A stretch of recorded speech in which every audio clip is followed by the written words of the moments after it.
go live there. Make sure I have all the adjustments done. I'm pretty sure I do. Okay. Kilo the Giant. Nice. Sea Baby, hello. Welcome, welcome, welcome. I know this is the schedule shift thrown people off. I'm going to give people a few minutes to realize I'm actually here and that I didn't take today off. I probably could have advertised and announced this better, but it is what it is. Once it gets going, once it gets started, we will be in business. Did you guys enjoy yesterday's conversation, by the way? With 𝕾𝖍𝖎𝖙 and 𝕾𝖍𝖎𝖙? I've been thinking about that today. I noticed that Erudite's talking to her right now, right? So, I'm very curious how that'll go, but I am just so still very confused about how it went wrong at the end there. It was, I thought, a fairly decent conversation up until I think the last third, the last fourth of it. And then for whatever reason, 𝕾𝖏 decided that 𝕾𝖏𝖏 was being condescending and rude, and it became a bit of a fight. Which is fine. It was interesting content, but it was just, I don't know. It just seemed out of the blue. I don't know. But yeah, I've been trying different types of content, trying to do different things with my show. And so if that's kind of the kind of thing you want to see more of, just let me know. I'll try to do more of those kind of one-on-one conversations, or at least small group conversations. Not so much about topics, but about people. It's not my preference. I do prefer talking about ideas, but, well, we try different. I value novelty in my experiences, okay? So if I'm doing the same thing all the time, I do value changing it up now and then. C Baby says, I'm a fan of Jordan Peterson and intrigued to see what's going to go down. Sunday does his homework, so let's get it on. Yeah, we'll find out. PK Sus says, meh. Are you saying meh in regards to the 𝕾𝖏𝖏 conversation? That's fair. It's not something for everyone, right? Like, we have different types of shows for a reason. You aren't always going to like what happens. Kick, how's it going, Kick? Kick, my 2 viewers on Kick. Hello. Welcome, welcome, welcome. We have a debate in about a little less than 20 minutes now that we'll be moderating for. But I wanted to talk a little bit beforehand, you know, lubricate the old vocal cords, get into the mood, if you will, about how things are going to go. Let me adjust my settings here. Can everyone hear me just fine, by the way? Coming through loud and clear? I am. Okay. Seems like people are at least getting in on the YouTube side. A few minutes for the rest of you, right? TK says, yeah, the people-oriented stuff isn't for me. I respect you need to hustle, though. True. But here's the thing. The more people support the type of content they want, and how do they support that? By donating during those streams. That sends me, the streamer, signals of what you actually guys want to see. And I will absolutely work off those signals to give you an experience that you like. Again, my default, what I enjoy personally, is generally about topic. But again, some people can find that dry. And sometimes people pop on that are fairly interesting enough that I actually want to have a conversation. And they could be interesting for good or bad reasons, but it is what it is. So we'll see. Follow the money to a point. True enough, 𝕾𝖍𝖏𝖙 Nice to see you. Sultan Al-Fahim, welcome, welcome. Respect, hi. Meh is shorthand for putting it in my butthole. Perhaps. I am not hip with the lingo, so it's very possible that that's the lingo, but it might be that you're just trolling me. That happens too. I have also discovered I'm quite gullible as a person. I believe people when they tell me things, usually. I'm working on that, but it's a process. So. I enjoy Chud though, LMAO, it's a guilty pleasure. And that's the thing. Like there is this there is it's like sugar. It's delicious, but should limit your intake. It can be great, it can be fun, but it shouldn't be all you eat. I don't know. How I look at it. And I honestly think my policy discussions are interesting and fun. I enjoy them. That's why I do them. That's why I started doing it in streaming. So you guys may not know this, but my first ever stream wasn't actually a politics stream. It was back in 2015, 2014. I played whatever No Man's Sky first released. I played it on 2 streams, and I had all of 3 to 4 viewers. And I remember playing it and having to mess with chat, and I would get annoyed because I wanted to play the game. I didn't want to talk to chat. And I realized, oh, well, okay, I guess I can't do gaming on here. I tried, and then I just never streamed again on games. However, back in 2021, 2022, I saw that they did more than just gaming. So I was like, oh, well, I could talk to people. I like to talk. I was having these discussions anyway, so why not? Yeah, here we are. Aaron M. Sound, one of the few streamers covering politics with a more grounded, real-world, centrist viewpoint. Do I have a centrist viewpoint? I don't think I do. People say I have a centrist viewpoint. I don't think my viewpoint is centrist. I think my viewpoint is pretty clearly left. However, I don't. It's more of the left that likes free speech and not the censorious left. So I understand why people make that mistake, but it's just what it is. You are not centrist, says 𝕵𝖎𝖎 True, I'm not. Killer the Giant. That's not what gullible means. I get the joke. Sneed McFeed says you're a lib. A liberal. Fun fact. When I was growing up, liberal, because again, I was raised in a very red area. Like I was raised in the military. So growing up, it was very red centric, Republican centric. Liberal meant leftist to those people. If they called you a liberal, they were calling you left. A socialist was a liberal. A communist was a liberal. They were all liberal. So now when I'm coming on here and you all use it in the more, I think, accurate sense, it's a bit of a loop, because my instinct is to be, yes, I'm a liberal. But you guys mean it in a different way. So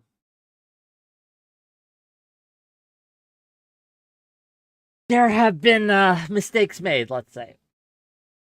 Cerno says it's not left, it's liberal. U.S. politics is confused. Well, I am in the U.S., and so obviously I talk like I'm from the U.S. And that's the language which I speak. For those of you just getting in here, the debate is going to be in 10 minutes. We have 𝕵𝖎𝖎 Jung, who has been on my show a few times. And we have President Sunday. They're going to be debating on Jordan Peterson's maps of meaning. It'll be fun. Aaron M. Sound says, my left friends are much more aggressively blanket dem, whereas I've heard you validate both sides of the center reasonably. Blanket dem, you mean Democrat? Oh, I'm assuming. I think you can have a stance, but still recognize that the other side has points that are worth considering. And I try to do that.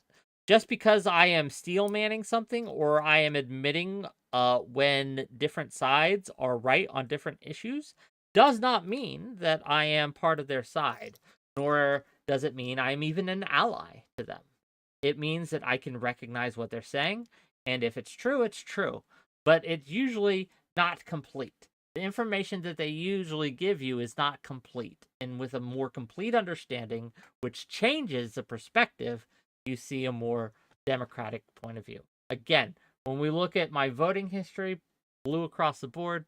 When we look at the policy prescriptions I have, pretty blue. I can't think of a right-wing position I might have off the top of my head other than I don't like euthanasia. So, pretty much it. I'm against some of the more extreme left-wing positions like abolish schools or abolish prison or abolish the police. Really abolish institutions in general I'm pretty much against. I'm not an anarchist. So, yeah, that's there. I believe the state has a use and is a good thing in the right hands. The state is neutral. It can be a force of good, or it can be a force of evil. It depends on how it's used. TK says more prisons, more police. Well, maybe for you. Sultan Al-Fahim says, I would agree with the right on crime and left on certain issues. What left positions do you agree with? And what do you mean the right on crime? Like, if you think that, so tomorrow's debate's going to be on shoplifting, to be clear, okay? And if you think that shoplifting is good, is a leftist position, you're just wrong. It is a position that some on the left hold, most undoubtedly, but it is not a leftist position. Most leftists don't think shoplifting is based or good. We're going to have, interestingly enough, President Sunday and Loanerbox teaming up against the shoplifters on this one.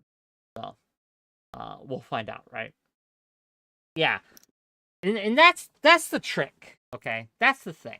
This is the little trick that they use to exclude you from their little club or their little leftist group, is they'll point to some super extreme position and say, unless you hold this position, you're not a leftist. And they'll point to positions like shoplifting is good, or abolish the prison system, or Taiwan is part of China, or we shouldn't support Ukraine, and say, if you don't agree with these positions, you're not really a leftist. But that's not true. I am progressive in the sense that I want basic human rights for everyone. I think that people should have their basic needs met by the state. I'm for universal basic income. I'm for universal health care. I'm for a lot of these kind of social programs, social safety nets, expansions of welfare, expansions of these things. I'm for police reform. I'm for prison reform. I'm for reforming our institutions for a more leftward bent. But no, I don't go as far as many of the quote-unquote leftists do. I have serious questions about things like reparations. I have serious questions about things like their free speech takes. I think that they are probably unwise. And yeah, and this whole shoplifting discourse has made me crazy. I have very big problems with anyone saying that stealing's good. Long Fat Dong says you're a lib in denial, WhickTV. I don't know what that means. What you mean by lib? So fair. Intro says the right is the one calling for giving Taiwan to China and ending support for Ukraine. Yes, some on the right are. But some on the left also are. Obscura says what you mean. There are a lot of leftists who have these differing opinions but still considered leftists. Sunday's been argued against even in his own server about stealing take. It's just that leftists can be confrontational about it. Yeah, that's true, but there is a certain type of person who will say that unless you believe all 216 beliefs that I have in the exact same way that I have, you are not part of my team. And yeah, I don't know what to tell you. That's just true. Hardy says he's a freedom and equality type of lib, I feel like. Maybe. The Obama Biden type of lib. I am an Obama fan. I am a Biden fan. Yes. I don't think they're perfect.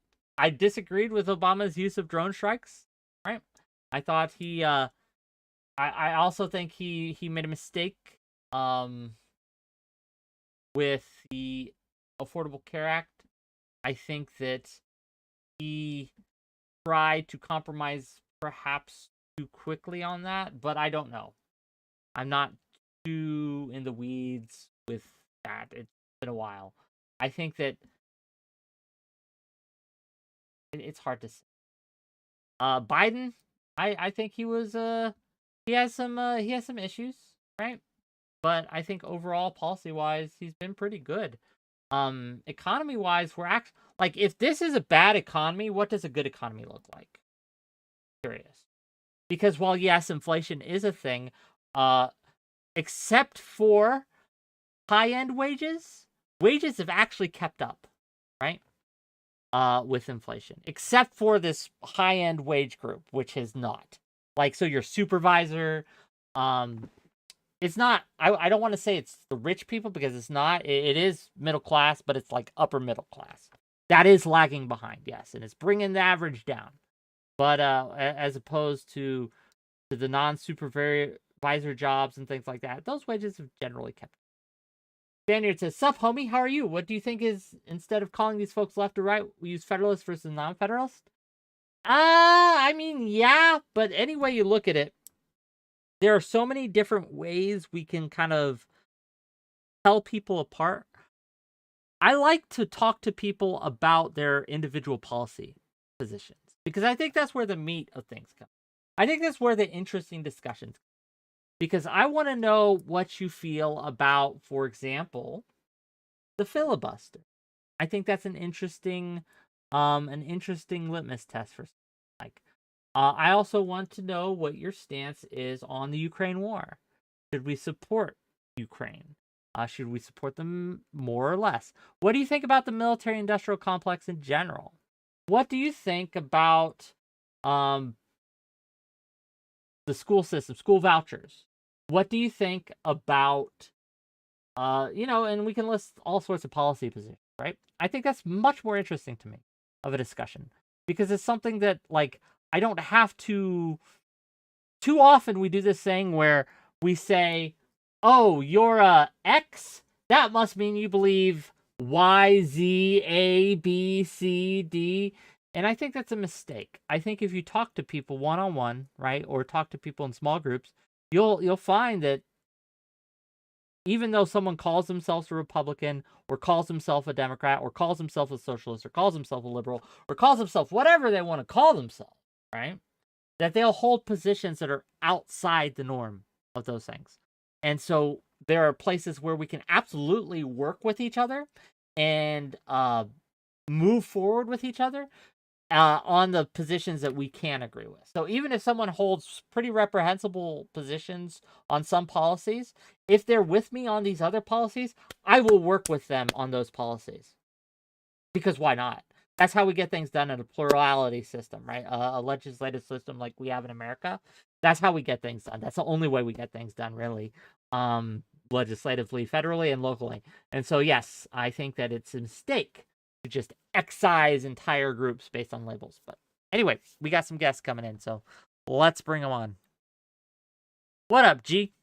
Yo! Try it again. I clicked the wrong button. You did click the wrong button. Yo! Yo! I love the cap. Makes you look cool and hip. Dude, I'm of the youth. Bro Jung coming in hot, ready to talk to about assassinate the memes? president? Oh, sorry, what? Wait, I don't know. Like, holy shit. Going from 0 to 100. We're not live, right? We absolutely are live. Oh, okay. Then, just joking. In Minecraft. What are we gonna do? Anyway. Oh, hold on. Okay, I need to... Alright, hold on, let's see here. Take your time, get your stuff. Sorry, I gotta set up on my end. Take your time. Everyone, hello. Hello, hi, hello, everyone. Hello. Okay. I gotta share my screen here.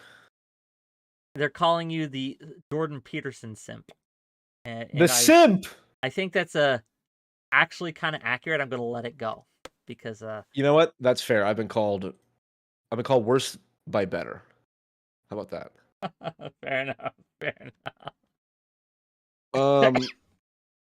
Okay. I need to make sure that the audio to my chat. Good evening. Is my audio coming in? Please give me the nice audio check. It's good on your end, Wick, I assume. Oh yeah, everyone can hear. They want you to say flowing like a harpoon daily and nightly. Flowing like a harpoon daily and nightly. Daily and nightly.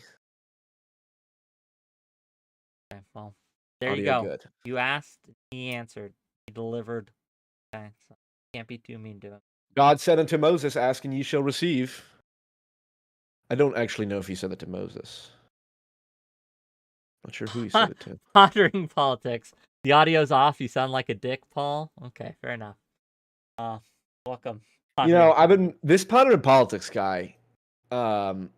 Listen, I'm normally not racist towards Southerners, but oh no, this man, I'm gonna have to this defend man really him. grinds my butter biscuits. You know, I'm gonna have to defend him. He's a friend of the show, just like you're a friend of the show. Really, and I would defend. Really, I would defend you to him. I'm gonna defend him to you. The guy's genuine, right? Like you don't have to agree with him, but he really does. No one here's look. I don't like painting with a broad brush. Sure. I don't like sweeping generalizations. But no one who calls themselves progressive is a genuine person. That was a good line to enter on. How are you two? I'm confused, but here we are. You're gonna have to elaborate on that one, buddy. What do you mean by that? And let me just be clear. I do not paint with broad brushes, okay? But every single person who calls themselves progressives is a asshole and doesn't know what they're talking about. I have no retort. Fair enough. We're gonna just let that one hang there, and the audience can judge what to do with it as they go. Sunday. Speaking of broads and brushes, how are you? Oh, God, you're loud here. Let me turn you down a little. Actually, why are you Speaking of broads and brushes, who's the broad and who's the brush in this regard? Sorry, what were you asking me, Wick? How's it going? Oh, I feel like death. How are you? Oh, well, I'm excited. I'm nervous. I feel like this has potential to be either very interesting or very not. And so I'm curious how this is going to go. You and me both. Oh. I've warned you in advance. There's a possibility just because I may not be able to stay for much of the audience questions. I will try to persevere, but got a limited amount of dignity I need to maintain. My face is on screen after all. Are you, is that for what it's worth, I've got no dignity left to maintain. Is that your medicine? Is that daddy's medicine right there? Is that This is exactly what it is. Exactly. Fair enough. Well, don't get too drunk. I can't. I have enough to. This is all I've got. I've got enough to last me for the debate, and that's it. Fair enough. Fair enough. Well, then I shall waste no more time on frivolities and fun. We're gonna get to the serious business discussion. Jung reached out to me, asked me to host a conversation on Jordan Peterson's Maps of Meaning. And that's what we're going to talk about today. Jung, self-proclaimed Jordan Peterson fan, is going to be talking with President Sunday, self-proclaimed progressive. Alcoholic. And this is... I'm not an alcoholic. I can quit anytime I like. Also, I'm not a Jordan Peterson fan. One of my more popular videos is why I no longer call myself a Jordan Peterson fan. So this is already slander of bias moderation. You're more of a groinal cryo cooler, aren't you? More of a what? I'm not going to explain that. Okay, I don't know what's going on, but with that, I don't use more than 3-syllable words. I'm gonna let. Oh, Wick, apparently you're echoing. I'm trying to figure out if that's on my end. Oh, is it on my end? Fine on my end. I'm not hearing it in my ears, and I don't think I have any other sources of audio that could be picking up, so I don't know. Yeah, I only see one person. Yeah, no echo. Okay, it's just one person being weird. They probably have two tabs open. Sorry. No, that's fine. They're probably watching all three of us. Your audience is low IQ, Sunday. Well, okay. They're higher IQ than me, so that doesn't bode well. Before we get into all that's fine. We're gonna get into it, I'm sure. But I wanted to give the floor to Jung at first to explain maps of meaning, why he likes this, if he does, and what his general take on this is. And that will hopefully spark the discussion and start it. I'll jump in with questions I might have, and then we'll just kind of get things going. Does that sound good to everyone? Sounds good to me. Mr. President, do you give it your executive seal of approval? Thumbs up. Let's go. What you got for us? Well, here's the deal. All right, my opinion is very straightforward, very simple, very correct. Maps of Meaning is one of the most, if not the most, important, influential, and correct philosophical texts produced in the last 150 years. Primarily because of it's got a lot of claims, and Sunday is a scholar. He's read through the whole thing several times. He knows there's a multitude of claims. I would like to hone in on a few of them. It's like 400 pages. Are you kidding? Most notably, and I don't know. We'll see what Sunday thinks. I believe he said Maps of Meaning is insane. Or the title of his video was something like Jordan Peterson is insane or Maps of Meaning is insane, which is, of course, nonsense. Either or. The claims in Maps of Meaning are very important. It's that everyone is religious, and that religion and mythological stories contain and serve as epistemologically valid in the same way that rational Socratic dialogue is epistemologically valid. If you believe in the power of arriving at knowledge through Socratic dialogue, you should also recognize the implicit knowledge that is encoded in religious mythology and religious stories. Religions are adaptive features of evolution. They contained within them wisdom. And religious traditions create wise behavior. Sometimes, obviously, religious traditions can be awful. Depends on the tradition. But the deepest traditions, they are the ones that guide our civilization. Our very Western civilization, the United States, I dare say, was founded on religious principles indisputably. And you cannot make moral claims in the framework of the West without appealing to those religious claims, because everyone is religious. So says the Map of Meaning. And I challenge you, Mr. President, I challenge you to dispute that. All right. Do I just have carte blanche to just take like between 5 and 10 minutes to just give my opening thing? Because I didn't really take 11 shorten if you want. 11 it is. All right. So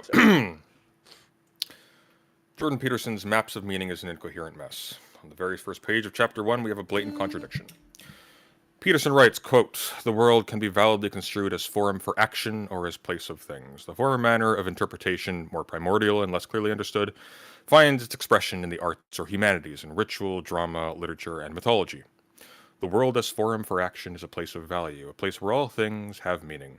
This meaning, which is shaped as a consequence of social interaction, is implication for action, or at a higher level of analysis, for the configuration of the interpretive schema that produces or guides action." One paragraph down, Peterson then writes, quote, "Adherents of the mythological worldview tend to regard the statements of their creeds as indistinguishable from empirical fact, even though such statements were generally formulated long before the notion of objective reality emerged." Unquote.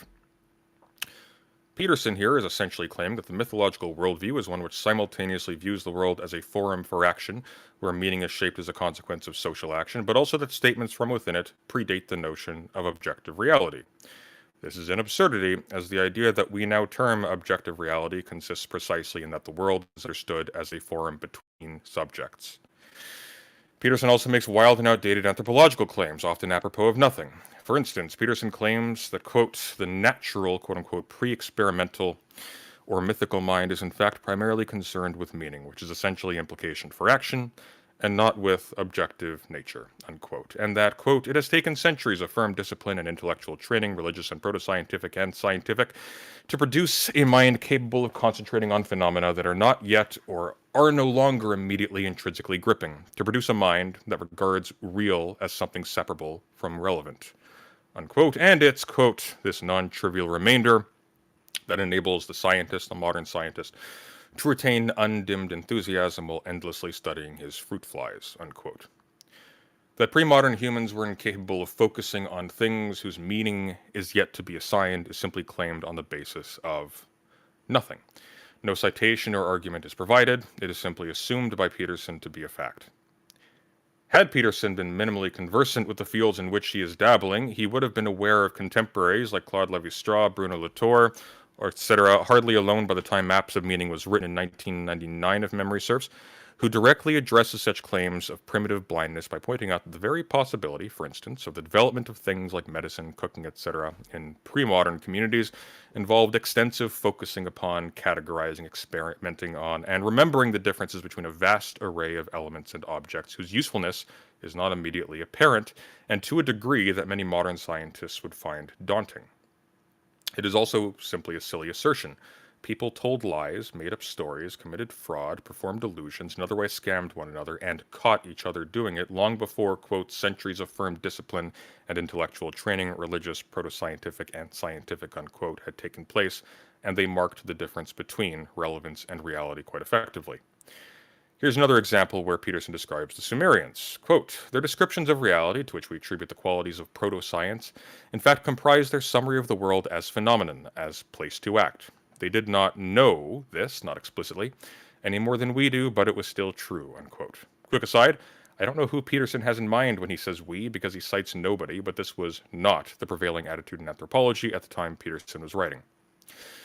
Despite the aforementioned claims being of a very specifically anthropological nature, Peterson is content where he cites anyone at all to liberally quote better writers without context. The reader is simply left to accept that they do the work Peterson needs them to, apparently, and to use the speculations of men like primarily Carl Jung as license to improvise in place of doing actual analysis. As something pretending to be an academic work, this citational absence is critical. Here's a mundane example of what results. One would think, given that the narrative focus of Maps of Meaning and its heavy use of personal anecdote in the introduction, Peter would strongly value fidelity in giving his experiential and motivational history. That is indeed what Maps of Meaning is fundamentally all about. Yet, although while in the introduction, I can't even fucking speak, dear God. Although, while in the introduction to Maps of Meaning, he claims to have initially pursued political science before psychology because he wanted to learn about the structure of human beliefs, in his 2014 personality lecture on Alexander Solzhenitsyn, a mere 5 years after the first edition of Maps of Meaning was published, he claims that he pursued political science because, quote, I wanted to know why people went to war, unquote. Neither questions, by the way, are within the purview of political science. The reason why I bring up this seemingly petty point is because, just as with his descriptions of the scientific versus the mythological worldviews given earlier, Peterson is terribly reliant on his own deeply unreliable mental recollection of narrative details to justify sweeping characterizations of people's traditions, disciplines, worldviews, and of the human mind generally. Actually, doing the work of an academic and justifying his claims with well-contextualized citations may have spared him from this.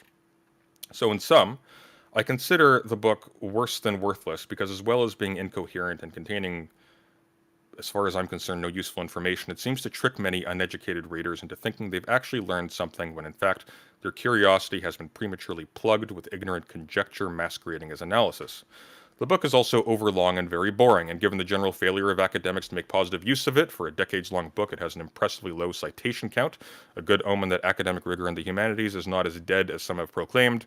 The onus is on my opponent to prove its worth despite these insurmountable shortcomings. Hey, $10 from Aaron M. Sound to say Wick rules, pay him. Also, you may need to hit the wrap it up 𝕵𝖎𝖏, your call. Fair enough. Have you been plugged in your curiosity cut short, P.F. Jung? Is that how you feel? What's wrong with our friend Sunday's analysis? Every single word that came flying out of his alcohol-laden mouth is nothing but tomfoolery. This is my first drink of the night. First off, Mr. President. By the way, can I see your bookshelf? Buy me dinner first. We'll see how this debate goes. You guys can compare it to each other. I'll show you my size bookshelf later. Okay. Yeah. We can compare bookshelves after this. Okay, offline. But I want to see what those are. I can't see them from here. Listen, we will. I have the blur thing on or whatever. It's called aperture focus. Listen. There was a large amount of criticism in Maps of Meaning, pointing out some contradictions. Okay, that's fine. It's a 400-page textbook, so I'm sure you can take two isolated passages and, without context, say they mean something the opposite. But let's get to the actual ideas here, Mr. Sunday. Because while I am no longer a Jordan Peterson fan, at least not publicly or officially, I am a Maps of Meaning superfan. I believe the ideas laid out in Maps of Meaning are truly significant. You properly pointed out that a key claim in Maps of Meaning is the world is dualistic in many ways. There's the world as a place of action, which is phenomenology, a place of experience, actually experiencing the world, a place of qualia, and then the world as a material, objective place, a place of things, a place of science. Not exactly. And One of the problems with his initial argument here is not that he distinguishes between, for example, qualitative experience and stuff that is not dependent on qualitative experience. I think a lot of theorists can sort of fruitfully depend on that distinction, even if there are people who challenge it. Sure, this is the when he says though that the former one is validly construed as a form for action, this is no longer something purely qualitative. This is now something definitionally objective. It exists between subjects. Yes. It's sort So of baked here's into one the of the language, right? well, let's go to the meat of the claim here, because All right. he lays out all his preface stuff, and he eventually gets to the claim, which many people have seen. Many an ignorant Peterson hater has seen Peterson say everyone is religious. There are no real atheists. I knew about that quote from the Solzhenitsyn thing because I used to watch him a lot. Let's let Jung get his stuff out. It's a back and forth. I'm going to Jesus Christ, Mr. Sunday. I know, this is but ridiculous, back Mr. and President. forth means he gets his point out, because he prefaces his point, he sets it up, he does the check engine light on his plane, does a pre-flight checklist, but before he's able to take off, you come in like, whoa. Yep. So we gotta let him take off, let him fly a little bit, and then 102 millimeter SAM installation, taking me out like 𝕵𝖎𝖎 or whoever the Russian was that tried to do a coup that got taken out. 𝕵𝖎𝖎, yes. You just 𝕵𝖎𝖎ed me, right? My Wagner group is now in free fall because of you interrupting me in the middle of my point. Jordan Peterson, many an atheist Peterson hater, is upset with Peterson because he claims that everyone is religious. Do you agree, because you're obviously an incredibly intelligent person, I would assume you would agree, that everyone is religious, yes? Depends on what you mean by religious. That's true. Well, obviously, every word depends on what you mean by word. But could you agree? Do you have any problem with Peterson saying that everyone is religious? Depends on how he qualifies it. So, for example... According to how he qualifies it in Maps of Meaning. Couldn't recall. Okay, he mentioned that in the first chapter. Maybe this will be helpful. Can you explain what Jordan Peterson means by that for my audience who has not read it? That would be helpful. Yeah. So here's the claim. I mean, it's a bit. Unfortunately, I learned this the hard way after about a year arguing with some Christian apologists. It's a bit presuppositionalist. But essentially, no one. Well, here's the overview. Every single society in every culture, in every place across the entirety of human history, has come up with religious stories. That's indisputably factual. Stories are told, and they have a similar pattern across them.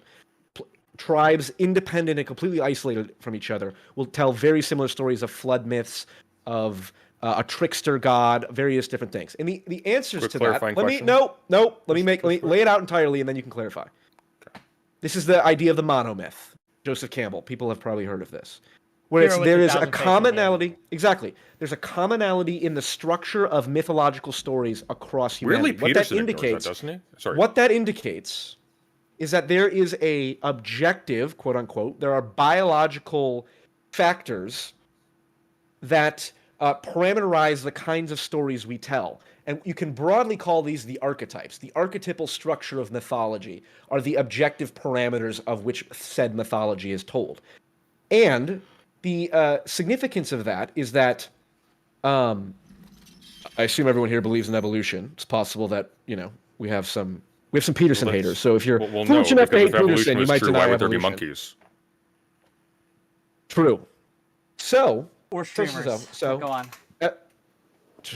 One and the same. Evolution selected for certain stories to be told, because if the stories that were told and the stories that people imitated, because when you tell a story, people embody it. So like The Boy Who Cried Wolf is a story. That the story has an obvious lesson. The Boy Who Cried Wolf is if you call for help too many times and you don't need it, no one will come to your aid. That's a valuable story. For people who internalize that lesson, they have an advantage. Extrapolate that out to fitness and so on. So over a long, many thousands of year period of time, the best stories, the stories that tell people how to live life in the most effective way, let's just say from a Darwinian perspective, from the perspective of increasing fitness, those stories get consolidated and distilled into religious stories. And that's the process behind it. And how it relates to morality today is that in the United States, you cannot make a moral claim. You cannot have a moral system, a functioning moral system that is not fundamentally predicated on appeals to religious claims. Like, for example, Land the that idea plane, brother. that God created man in his own image and God created man with inalienable rights, so on and so forth. You cannot make a moral claim without appealing to religion. I didn't hear a definition of religion in there. Everyone is religious if you are making moral claims in a Western context. Okay, If you believe, but what does it mean to be religious, though? Like, what specifically are you adding to it the sentence when you means say it's religious? yeah, if you're a religious person, it means that the moral framework you operate in has at its base, at its fundamental axiomatic level, religious non-rational claims. Like, for example, what makes the claim religious specifically? What is it's faith-based. What is it's the not religious rational. factor? You cannot derive it from out of pure rationality. Like, the idea that all men are created equal is a non-rational claim. That's a religious claim. Yeah, but I don't think people necessarily have to hold that in the same sense as they hold, for example, belief in like a supernatural being or in the rightness or wrongness of some act or something like that. Like, you can hold that in like a tangential kind of way. In a supernatural being or a god a requirement to be a religious belief? Not at all. In fact, the most religious people are people who claim to be atheists, for example, or people who don't view religion in any classic way. So, for example, I agree with the not at all part. I'll give you a perfect example. I'll give you a perfect example. Sports fans who kill each other over their sports team, right? We all know this. We've seen images of people burning shit down and literally killing people. Those people who are willing to kill another human being over a sports symbol of an arbitrary... Mr. Sunday, I'm listening. I would appreciate if you do not yawn in the middle of my epic rant, okay? Because it really deflates me. I'm sick. It's a sigh. But quick report. Quick question, Hold on, though. let me finish my point. But A sports fan who is willing to kill another human being over their sport is more religious than a so-called Christian who never goes to church and never prays. And that's obvious. All right, but you say religious and irrational. So what is the distinction between the two? What because clearly not just the merely irrational isn't equivalent to the religious, because we can imagine a whole lot of things that are irrational that aren't religious, or at the very least operate at a level where okay, but I'm saying okay, Jung, you gotta let him finish in the same way. Like, all right, you know what? I liked you at the beginning of this week, and now of course, let's tell Wick to fuck off. Like no, I'm the just ref kidding. when the ref is trying to give the other team some space. Doing makeup Sunday, calls. please go ahead. What's the specific content of the word religious/religion when you use it? Like, if you had to put it in a dictionary, what does it say? The fundamental axioms on which you base your actions. Those are your religious axioms. So in a game of chess, the grid of squares is a religion. No. That's a fundamental axis on which I base my action when I'm playing chess. The game of chess is not a person. It's the fundamental axioms that a person operates by. That's their religion. The thing that they hold in their highest and deepest regard is their religion, and that's an example of this. You don't necessarily. That's why I said the sports example. Yeah, but hang on a sec. You don't necessarily hold your axioms in highest and deepest regard. Sometimes you just sort of take them banally for granted.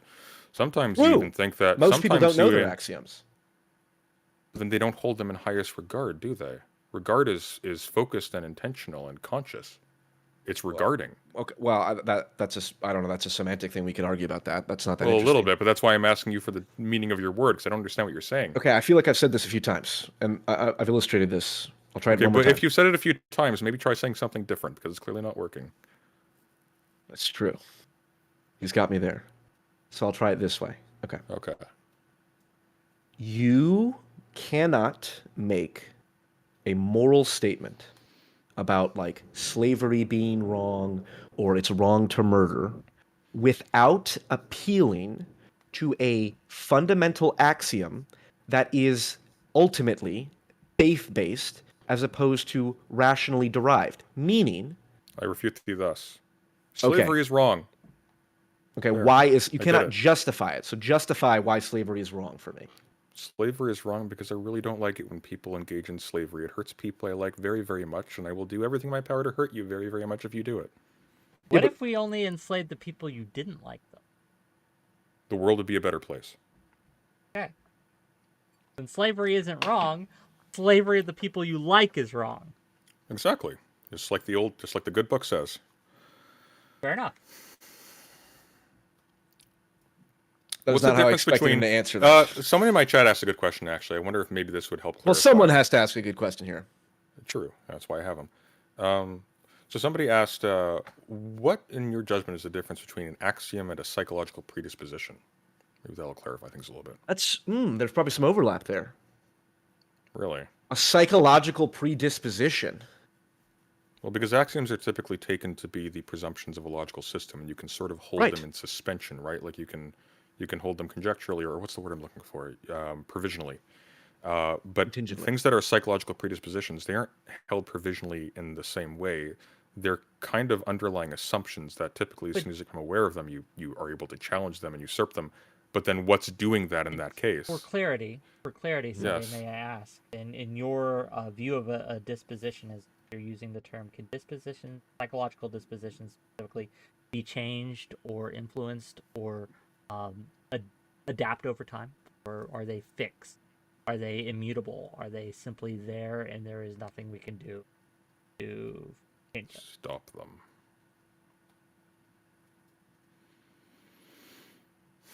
What's going on? Are you I'm guess me simply that or asking Sunday? if dispositions, psychological dispositions, as he's using it, are fixed and immutable, unchanging, or if there's something that can be influenced and changed over time through either conscious or unconscious actions and behaviors, experiences that we have. Whether that the answer yes or no to that, I don't think is relevant to the disagreement we have here. Okay, or at least a presumed disagreement. Maybe you're a Maps of Me super fan more than I so. I'm just curious. Okay, like listen. Well, I mean, if you asked me to be a participant as well as a moderator, you said, "Hey, do you want to join in the discussion?" But I realized we only need a moderator. This is your fault. Actually, I think I might have asked you that, Wick. God, what the hell was I thinking? Must have been drunk at the time.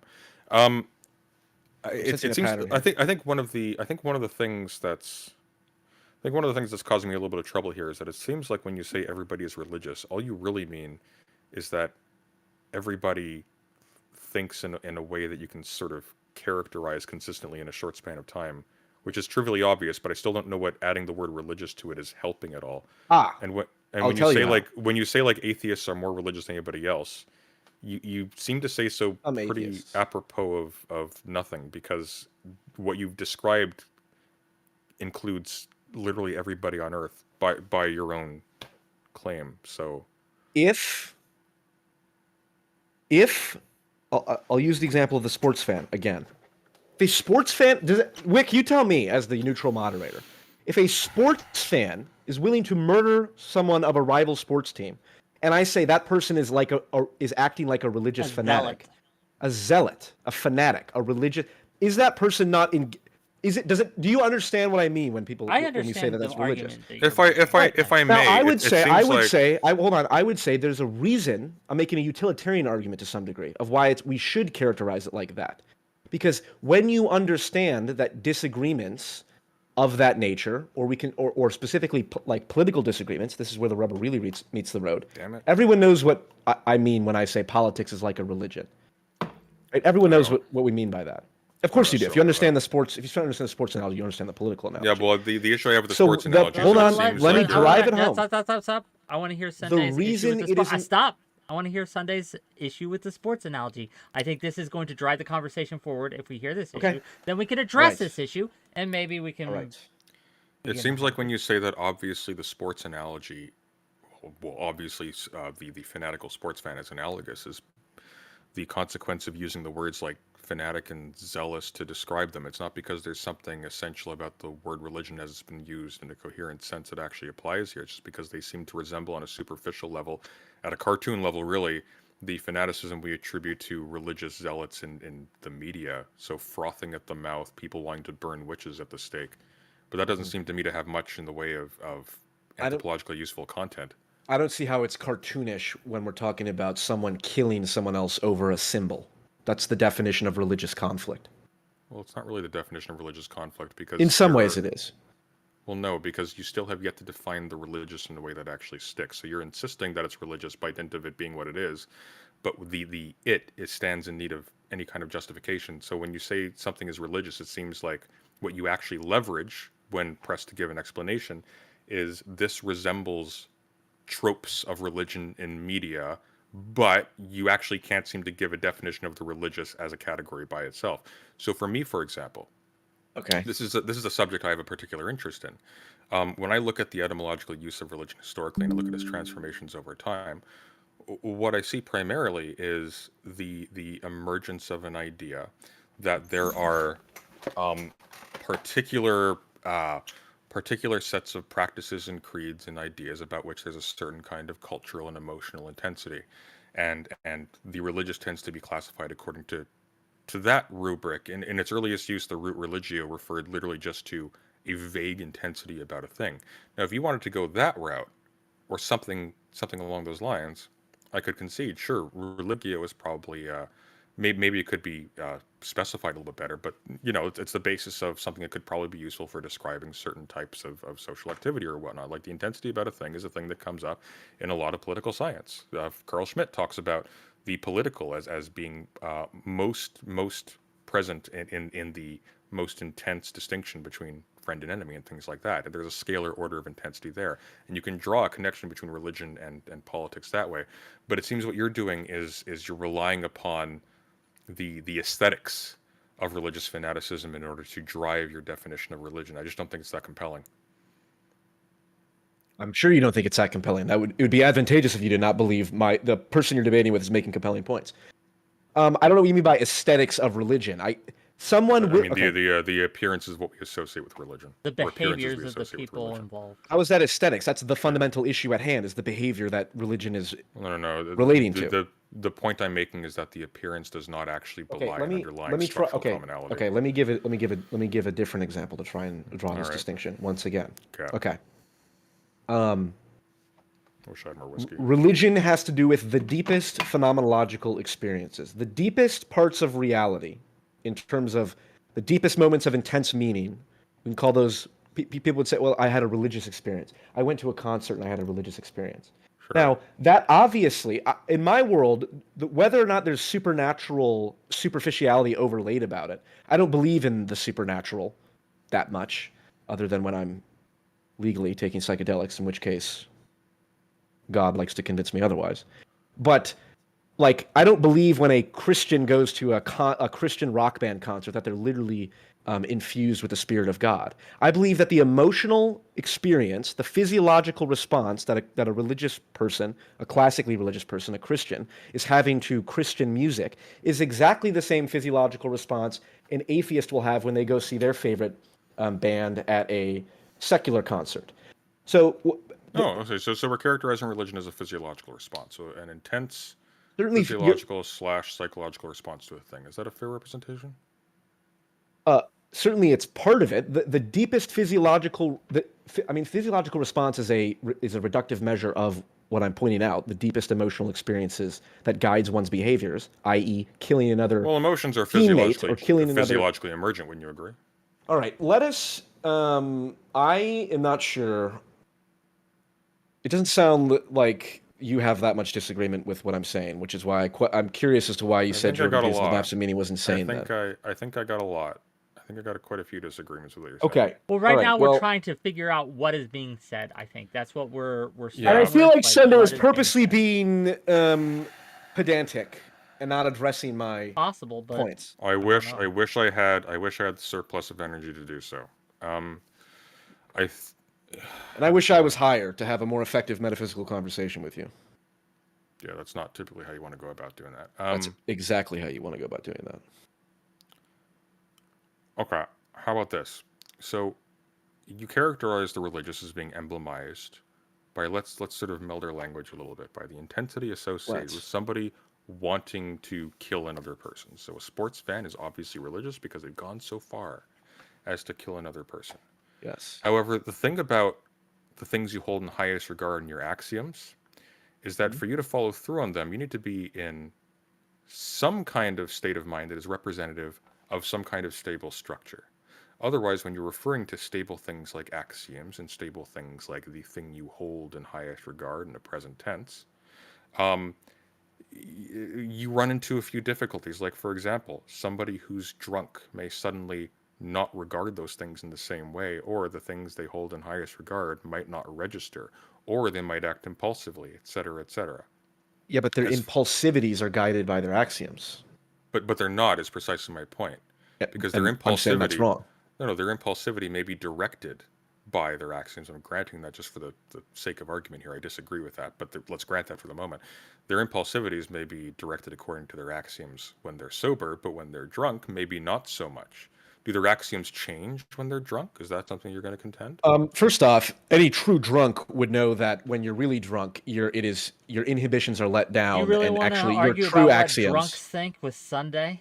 your Well, true I axioms. think. Well, hang come on. forth.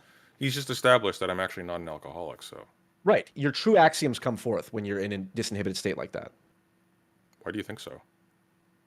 Why do I think so? In vino Yeah. veritas? Why? Because No. alcohol Well, impedes prefrontal motor cortex activity, which is the inhibitory part of the brain, inhibiting your otherwise more But base instincts. don't you think your inhibitions are also a part of your personality?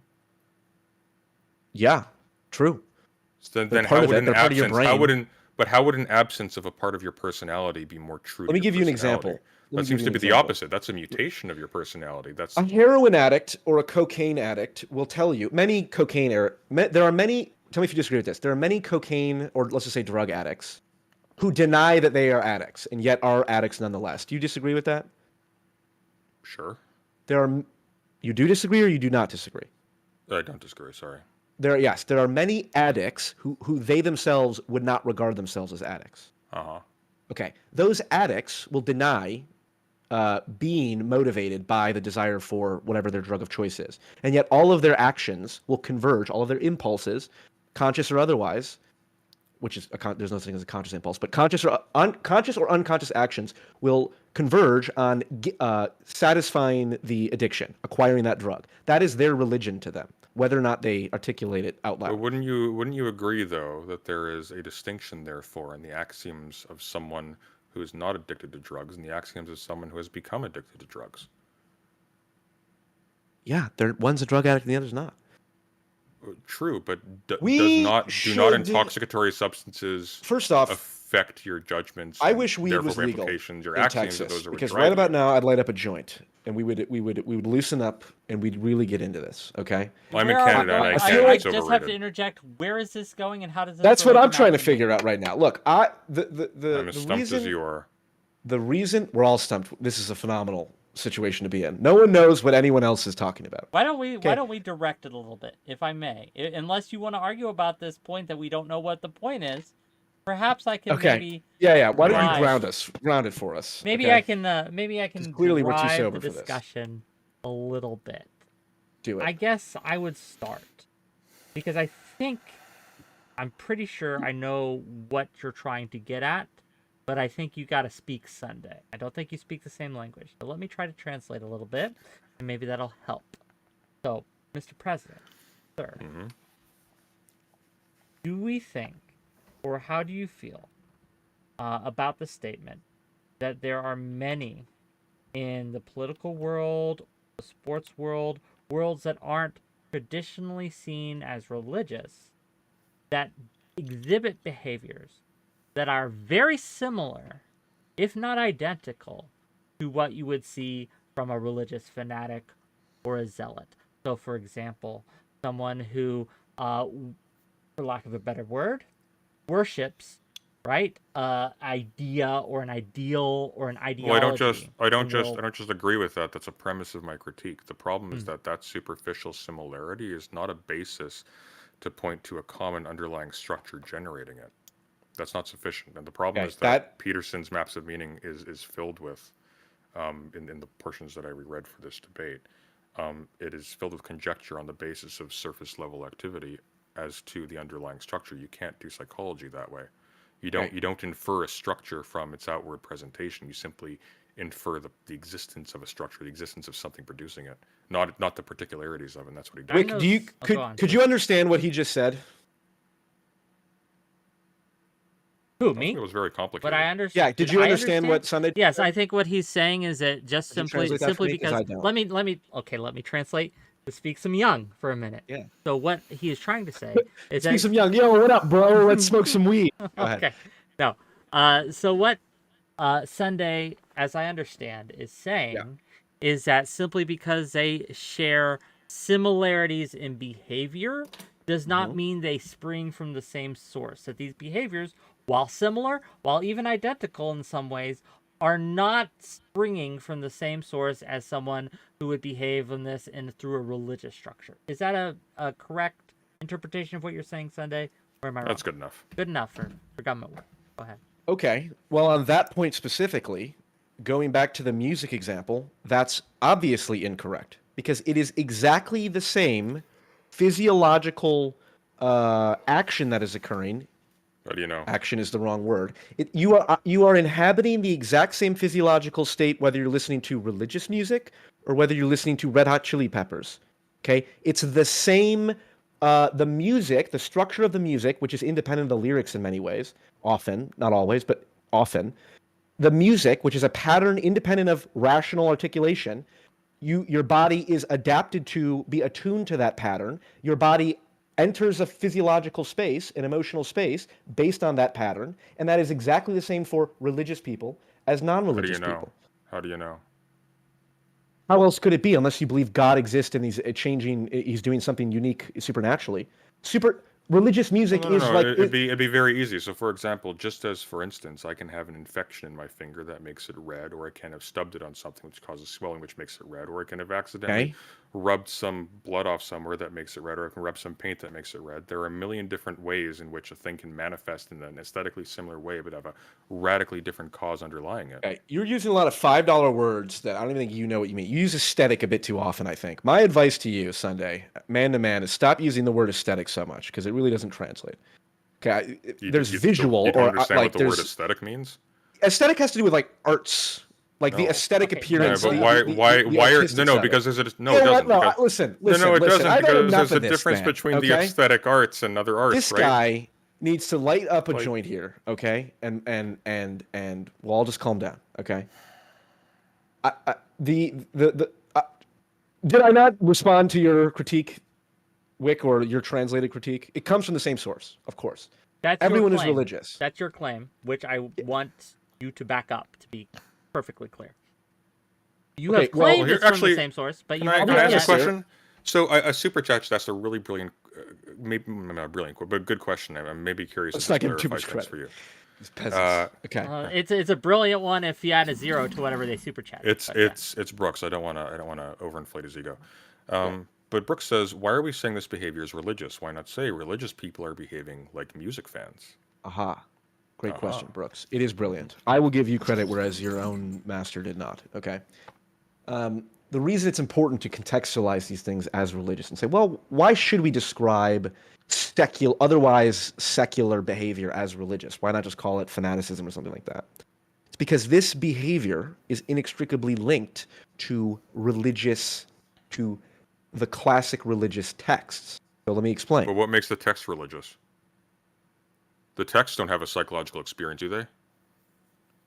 The texts are descriptions of the fundamental religious axioms and descriptions of our most fundamental behavior. So, for example, okay, this is the monomyth. This is the hero archetype that I think many people are familiar with, Joseph Campbell-wise, where every society, from the smallest tribe to the largest civilization, is based on religious stories. At the core of their culture is a religious mythology. But in the classical term. In the classical term. But the classical term. But I know what the classical term means. Do you? I am normally a very. May I try, if I may? Go ahead. T.F. Young. Would it be just as accurate if we simply used a different word other than religion? If the word religion itself is the sticking point here, why not simply say that religious people are having a musical experience, or there's a different word for it, like a mythological experience? I don't know which word you want to use, but it seems to me that a lot of people are getting stuck up on the word religion. So in the ease of communication and for the purpose of simply better getting your point across, why insist on the word religion? Why? This was the point I was right in the middle of making. So most people, when they hear most people when they think of religion, they think of what? Like Christianity, the Quran, Hinduism, right? That's what most people associate with the term religion. There's an interesting history as to why. Probably more interesting than you think. It's substantially more interesting than you'd think. Right. And Really like I good book on said, it, by Come the on, way. you little Here. vague posters. you should light up a joint. All right. Very, and it would be very interesting. very good book and blissfully short. Before Look, Religion by Brent Gnongbree. You should read it. How long have we been talking? We've been talking for 46 minutes. I would like to say that in 46 minutes, I've learned a valuable lesson. I've learned a valuable lesson. And I will articulate it at the end because I'm still in the middle of learning it. Oh. The reason I think it's important to describe these as religious is because... By the way, it is Brooks is very important- pleased you understood his point, Wick. Sorry, as you were. It is important to draw the connection between fundamental behavior and the classic religious texts that people think of, like the Bible or Quran or the Bhagavad Gita. There's an important connection there, and that's why I brought up the claim, hey, you can't. I don't understand how someone can have a rational moral framework that does not make appeals to claims that are fundamentally made in a religious context. Like the claim, we hold this is how the preamble, not of the Constitution, but the Declaration of Independence, but it's the same ethic being described. We hold these truths to be self-evident. All men, endowed by their Creator, with inalienable rights. That's the axiom they start at, and then they build the secular morality. But I mean, what you're describing that there are axiom simply is religious. That's but what my you're point. describing, yeah. But when you say religious, you just mean axiomatic. So when you say what is religious, you mean axiomatic. You say, well, what does it mean for it to be axiomatic? Well, it means to be religious, et cetera, et cetera. Well, Round we sure. go. Certain terms So why are not? tautological inherently. But why not They just have to be. excise? Why not just excise the word religion entirely and say that at the beginning Appease of every nerds single... such as yourself? Fuck that. Because most What? people are religious. Most people have faith in their traditions. Most people pray to God. But now you're not talking about axioms anymore. So what's religious is now left once again ambiguous. Because before you said it's religious because it's something to do with axioms, but now all of a sudden you're suggesting that it requires Let me try again. intentional faith in a proposition. These are contrary Shoot from the statements. hip, You Wick. pick one. Let me try again. Sunday. Yeah. Sunday. Do you think that there is any value, there is any utility in pointing out that some people will treat, view, behave, and act towards whatever ideology they hold, whether it be Marx's Little Red Book or not Marx's Little Red Book. I'm sorry. You mean Mao's? Yeah, Mao's. M words, M names, right? And They'll suck. with the same fervor. What's your favorite Marx book, Jung? Behavior, Das Kapital. And then with the same fervor and behavior as a Muslim or Islamic person will view the Quran. Do you think that there's no utility in drawing those connections?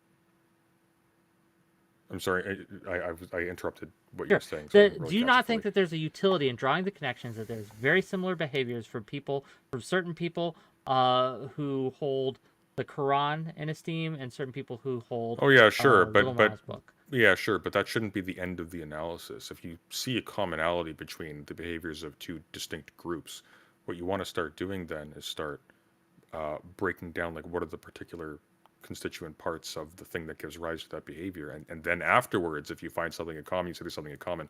But there's a basic principle in sociological analysis that is correlation does not equal causation. The bare fact that two entities behave in a similar way is not by itself a justification for claiming with certainty that they have the same cause.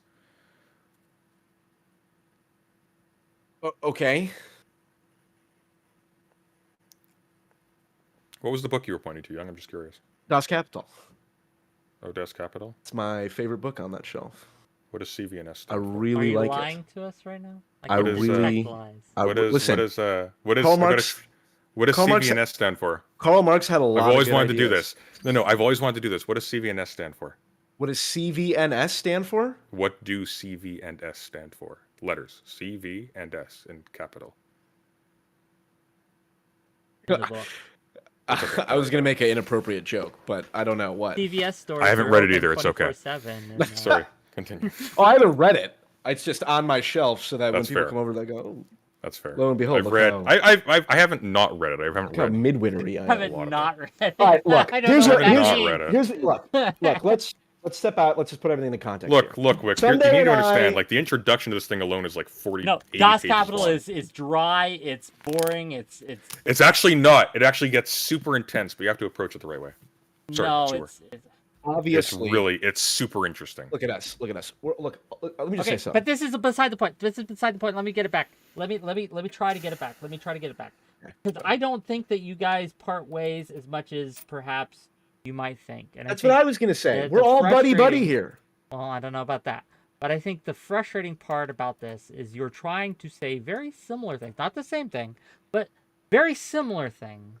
But it's running into a couple problems. And that problem being the baggage Sunday that stubbornness. is seen.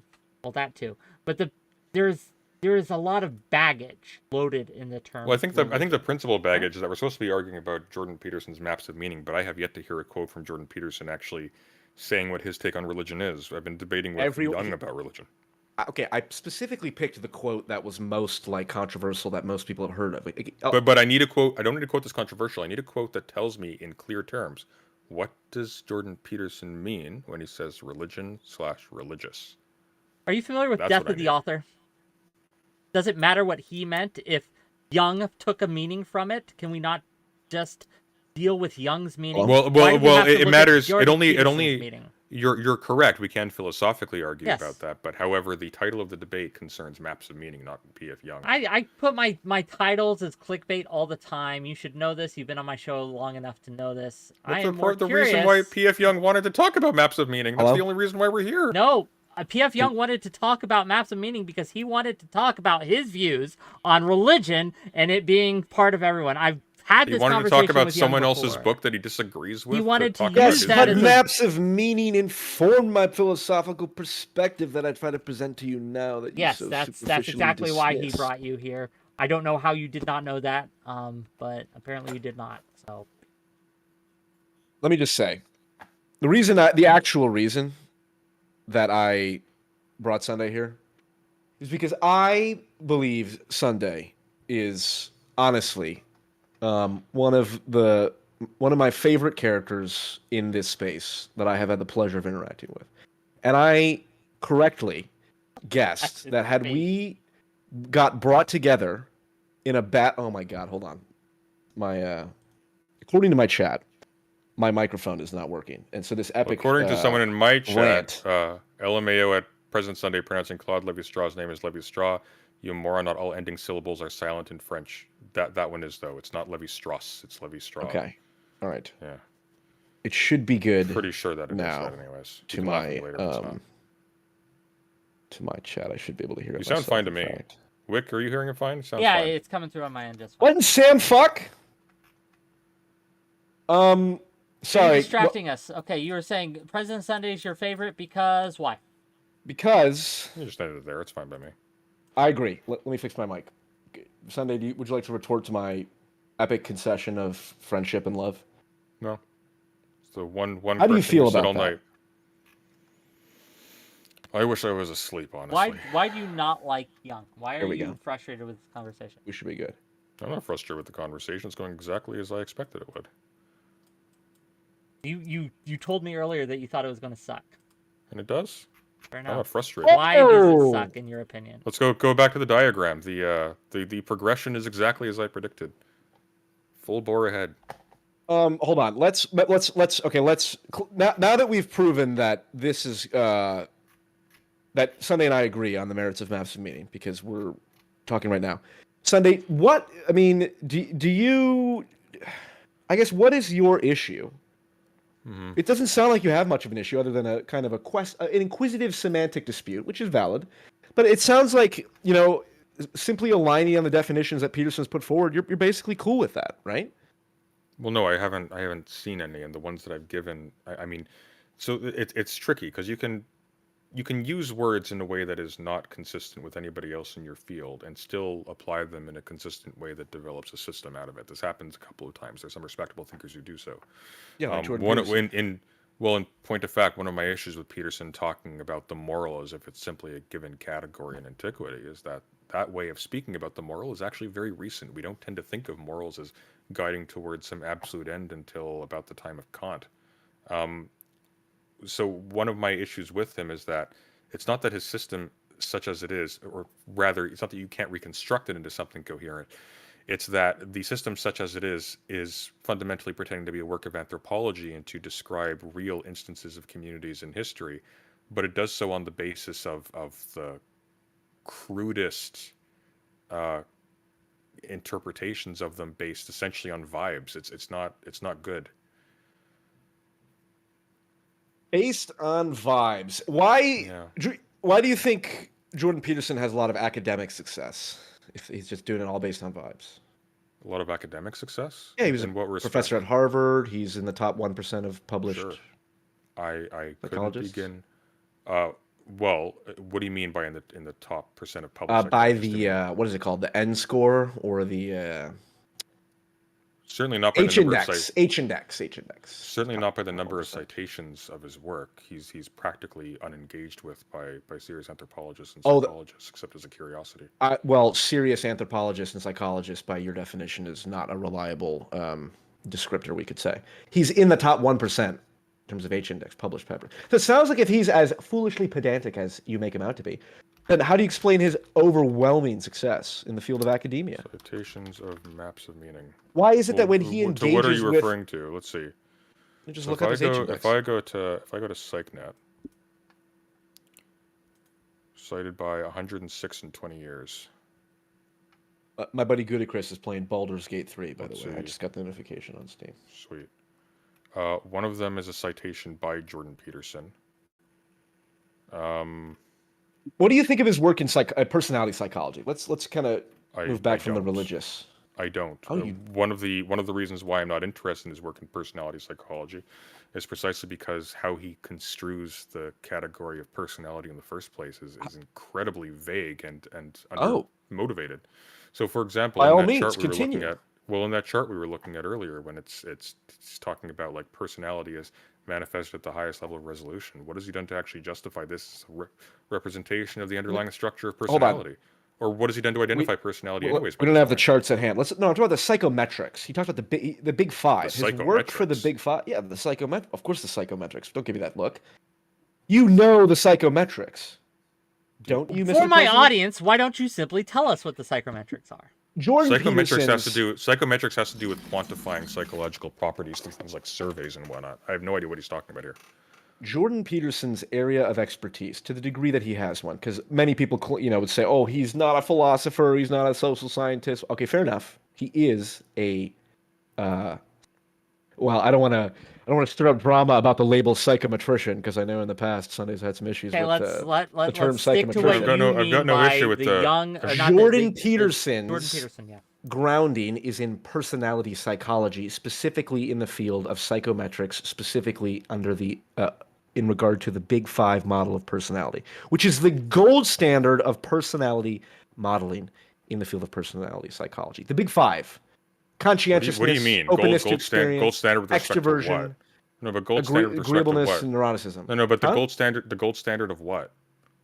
What do you mean? The most commonly used, widely used model of personality, the Big Five. Okay. Do you dispute this, Mr. President? I'll take your word for it. You should. You should take my word on everything. I'm a highly reliable source.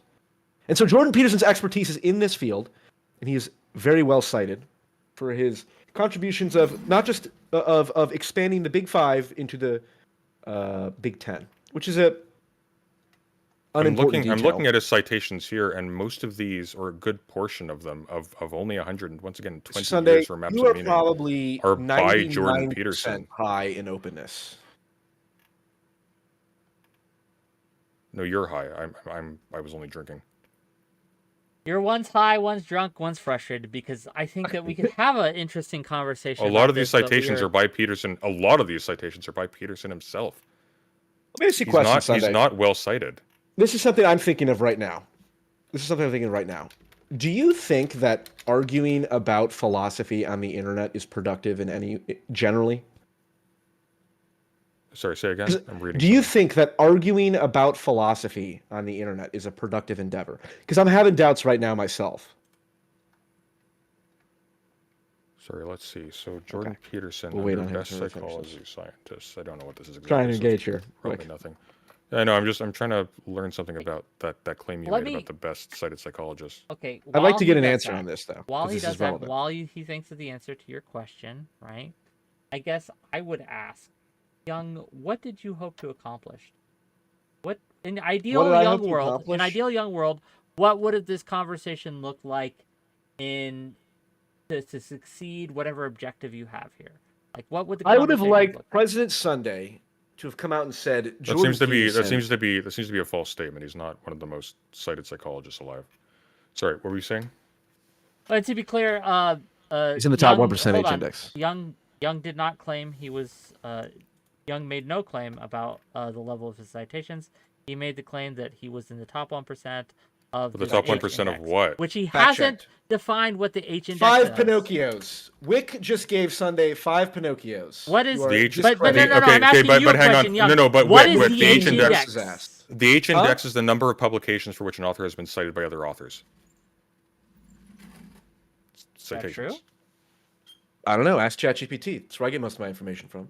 So do you put so you put this into ChatGPT and this is what it filled out for you? No, it is the case that Jordan Peterson is in, I believe, the top 1% of published academics by H index. Yes, for his field. Like For social his field. science. Well, for example, most.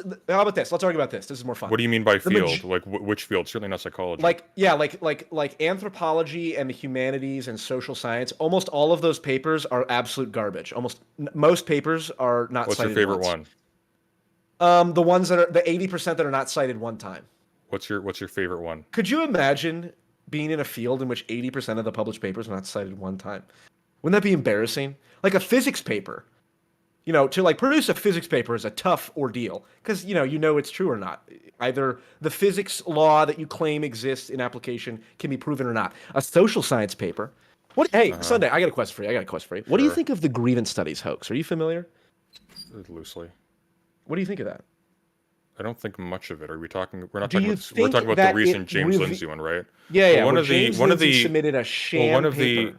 Well, hold on. Let me Well, establish the hang on. context for Wick's audience. Wick, Am I let me allowed engage to- your audience here. Well, hold Am I on. allowed to reply? Well, hold on.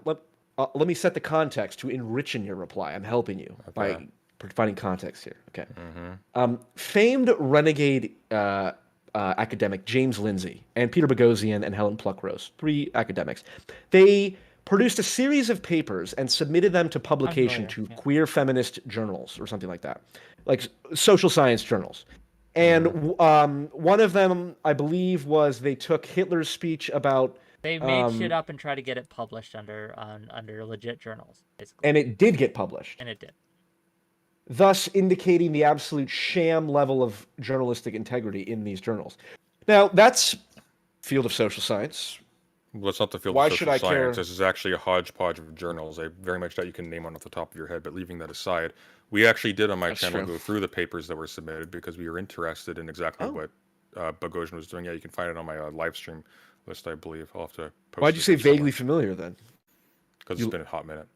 But one of the things we noted when we went through is that unfortunately, a lot of the a lot of the grievance studies hoax really relies upon, we submitted this in bad faith and it got published.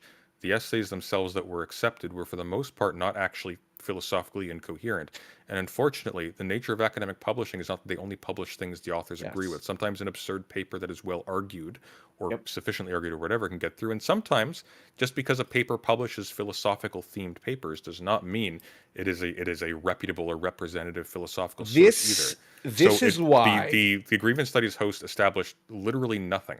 it is. quite the contrary, Mr. President. No, And it you established betrayed. literally. You It established literally betrayed. nothing. You betrayed what it What's your established favorite? with What's your your own favorite? words. What's your Excuse me. favorite May I paper from the- reply? May I reply, Mr. President? But this is a time. This is a time critical question. No, and I it's would not. like- Time is a I flat have circle. spoken. We'll come back here again. Well, I've ask your spoken the stop. least. Stop. Ask your question, Sunday. I'm curious what your question you. is. I've spoken the replying to his least. point he I've just made. spoken the least of the two of us tonight. I would like you to indulge me. Well, I don't know. Your Oh, opening was cite like a fucking source on that one, Mr. Cover your eyes. Holy Cover shit. your eyes. Cover your eyes. Washington Post 5 Pinocchios. Close your eyes. Let's go with this. Close your eyes. Cover them with a hand. Yeah. Close your eyes. Cover it with the hand. Go ahead. Okay. Name one of the grievance studies papers. Irrelevant. Not important. so. I could just Google it and it would seem like I'm smarter than I really am, which is very difficult to do. Now, if you were smart, you would have Googled it while I was telling you to cover your hand. Cover your eyes. True. You acknowledged with your statement right there, right fucking there, that a paper can be absurd and yet still accepted in a social scientist journal. In its conclusions, Hence, absolutely. let me- For example, Maps of Meaning was published by Routledge. Ooh!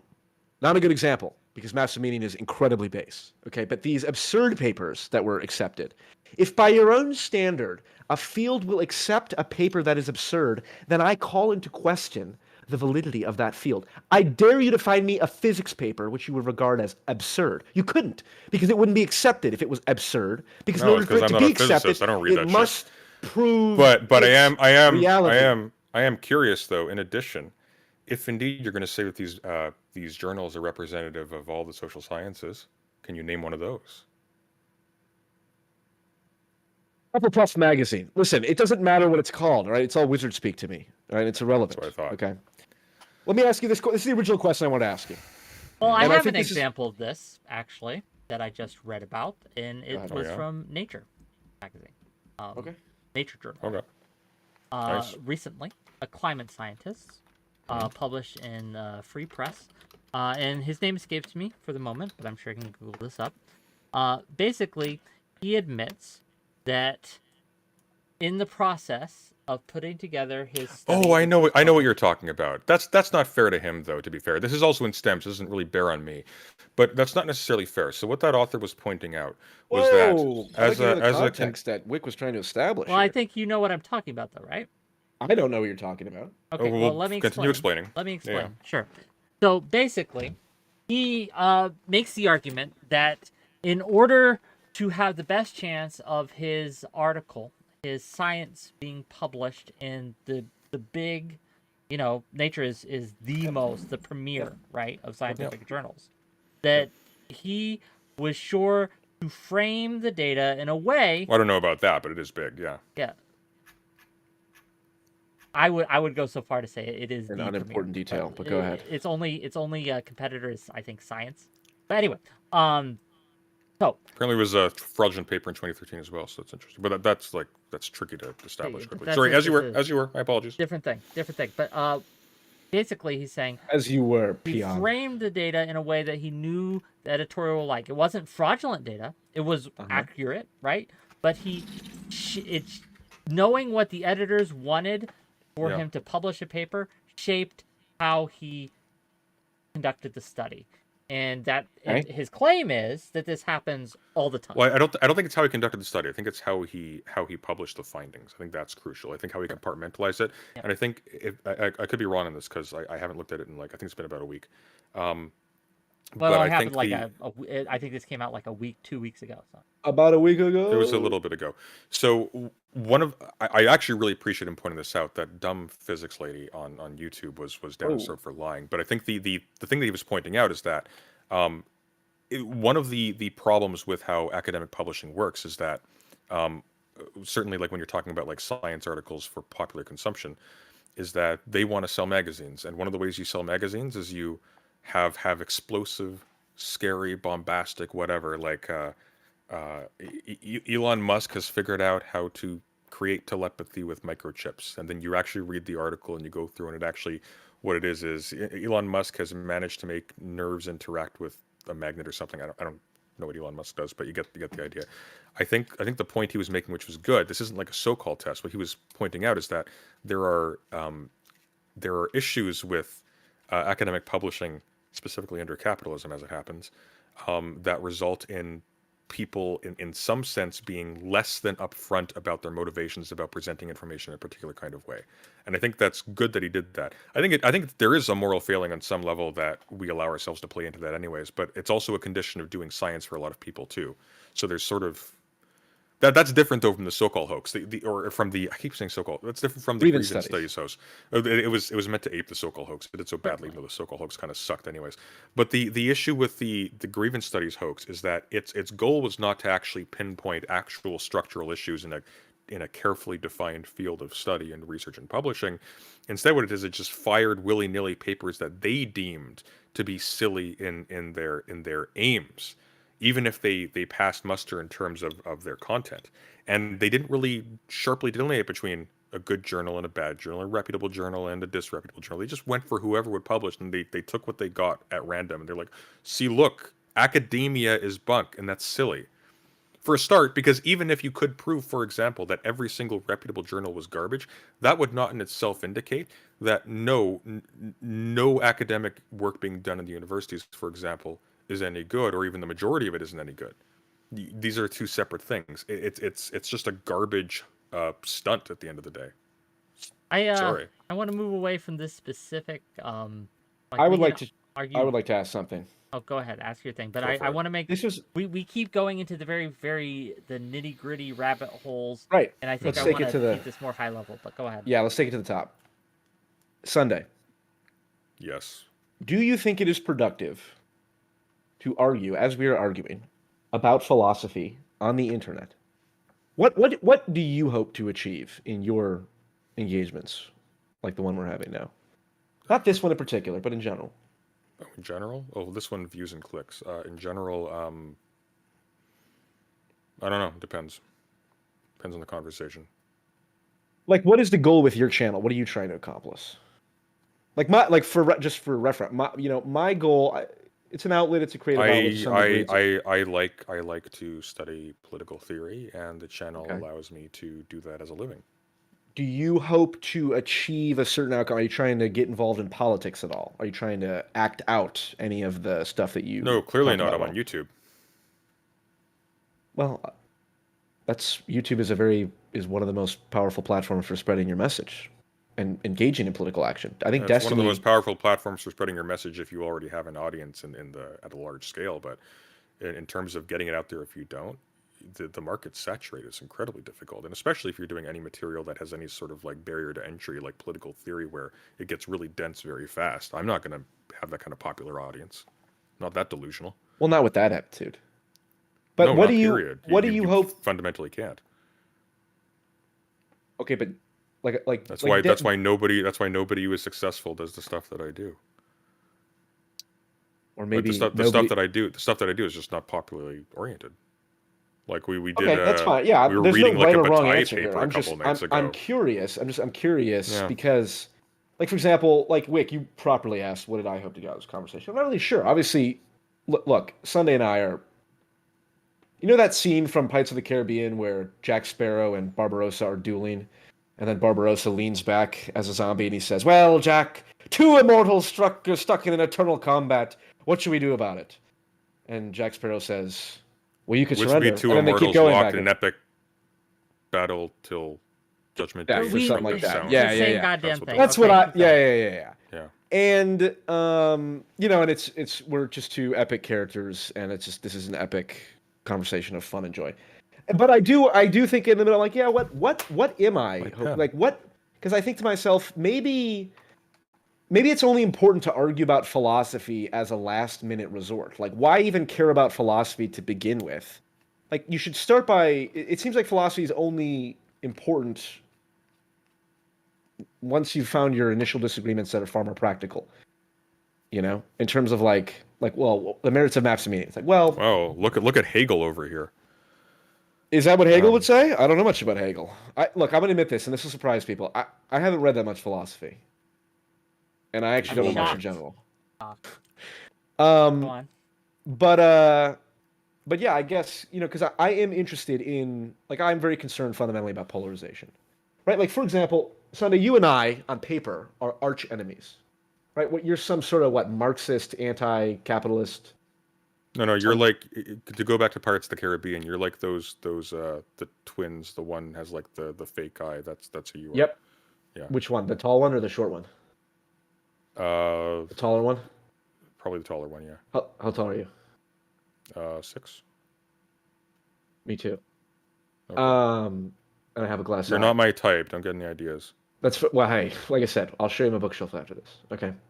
But like You're on the right track, but don't get your hopes up. I'll take it. I'm concerned about polarization, and it would seem on paper that Sunday and I are enemies of disrepute. But look at us. We're having fun here. We're having a gay old time in the classic sense, not the I'll show you my bookshelf later sense. And I like that's in some convoluted, goofy soapbox kind of way. You know, that's what I'm trying to build bridges, okay? And if it takes ignorance and foolishness and playing around, then, you know, I apologize for wasting everyone's time here if they wanted a sophisticated intellectual argument. That's what I like to think, you know? And I like to think that whoever's watching is kind of like, you know, this fucking guy, he sucks, but he sucks in the right direction. That came out wrong. You get what I mean, Sunday? No, but that's okay. But that's okay. I guess that's the lesson we learned. Wick, I think I've utterly destroyed my opponent. Is this where you want to... Where would you like to take this conversation now? Is this where you want to call it? I mean, I'm down for whatever you're down for. I will say this. I think there is a lot to be talked about under the topic of religious behaviors when it comes to ideologies, politics, how we're treating each other, etc. Because how about capitalism? Should we just have a generic argument about capitalism? I'm not here to argue just to argue, right? Like that's on a debate channel. Me. Okay. I'm willing to do it in a separate venue, but tonight I thought we were going to argue about Jordan Peterson's and your interpretation of his work versus our friend Sunday's interpretation. I think we have reached the point where it's clear that there is an impasse in how we are doing things. I think at least one of us is an idiot. That's for sure. It doesn't have to be. It could be so. It could be that both of us or all three of us are idiots. That's always a possibility. At least one of us. But it's also possible that none of us are idiots and we're simply coming at this from different angles and trying to communicate in a way that just isn't getting through. That's obviously a possibility as well. I think we're all idiots. Fair enough. I agree. Fair enough. I agree. But I don't know if there's productivity to be had or interest to be had in carrying this off in this direction too much longer. What do you guys think? Where are you going to agree. Do we call it? Go for Listen. Call it? We listen. Because I'm still going to talk, and I'm going to have people on and talk about this and stuff. But, yeah, you want to bring people on? I'll stick around for 20, 30, 40 minutes, something like that, maybe, depending on who shows up and who argues. Let's do it. Let's open up to the fans. I can do 20, 30 minutes. Right, because at the end of the day, this show, despite what Wick will tell you, despite what Mr. President Sunday will tell you, despite what I will tell you, this show is about you, the audience, okay? We are here to blindly feed your basest impulses, okay? Of intellectual hubris, of drug-induced nuttiness. No, this'll make it. This so will on make and it so something. forth. Piggy Butt, come on, jump backstage, Piggy Butt, and we'll hear what you have to say. Piggy Butt will obviously add to this conversation. It can hold on. I also have a rule: no VTubers. I'm not going to be on screen with a VTuber anymore. Okay, I learned that lesson the hard way. Why? I don't trust VTubers. If someone's going to argue with me, I want to look them in the face. At least digitally. Okay, Piggy Butt, you have to have your camera on. Is that okay? I gotta pee. Go pee. Mr. President! It's going to take a minute for people to get here. Hold your bladder. Piggy Butt, you got a camera for us?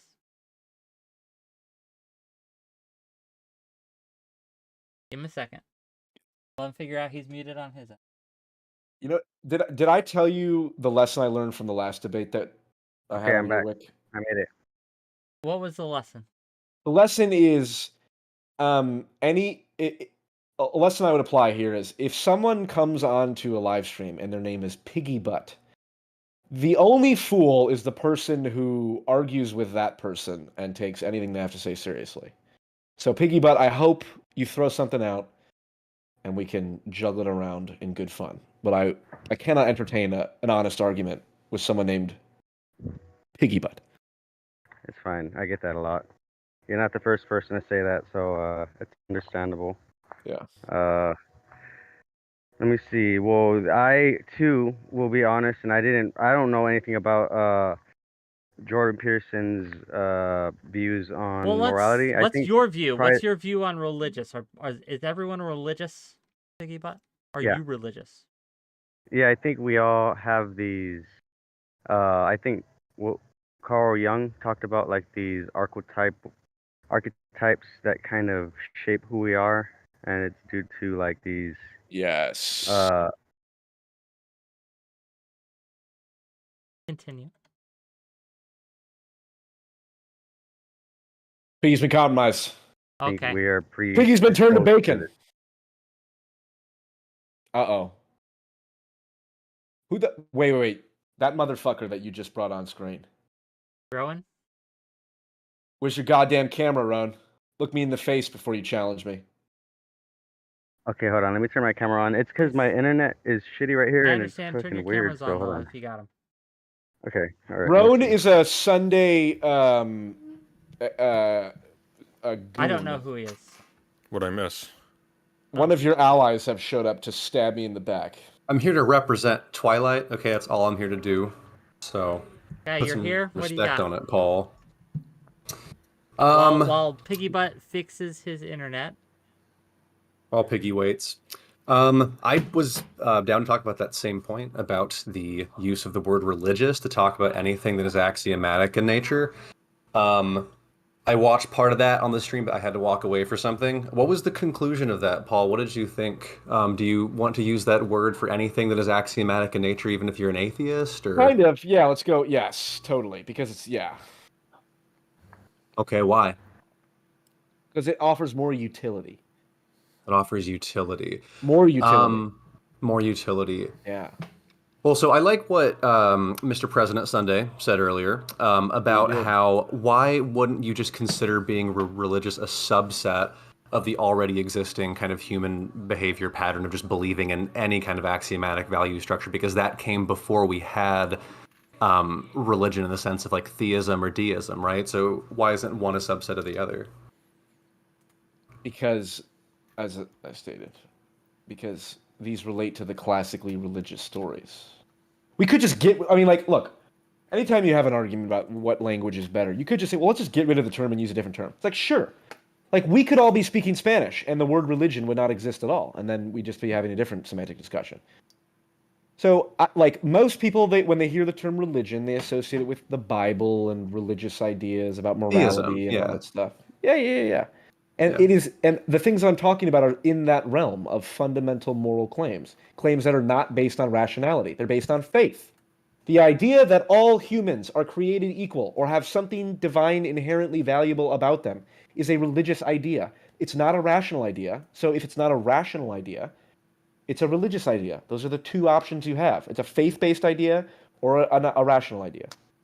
If I may, interrupting on something tangential. Sunday, I'm curious. Are you familiar with Short Fat Otaku, Dev?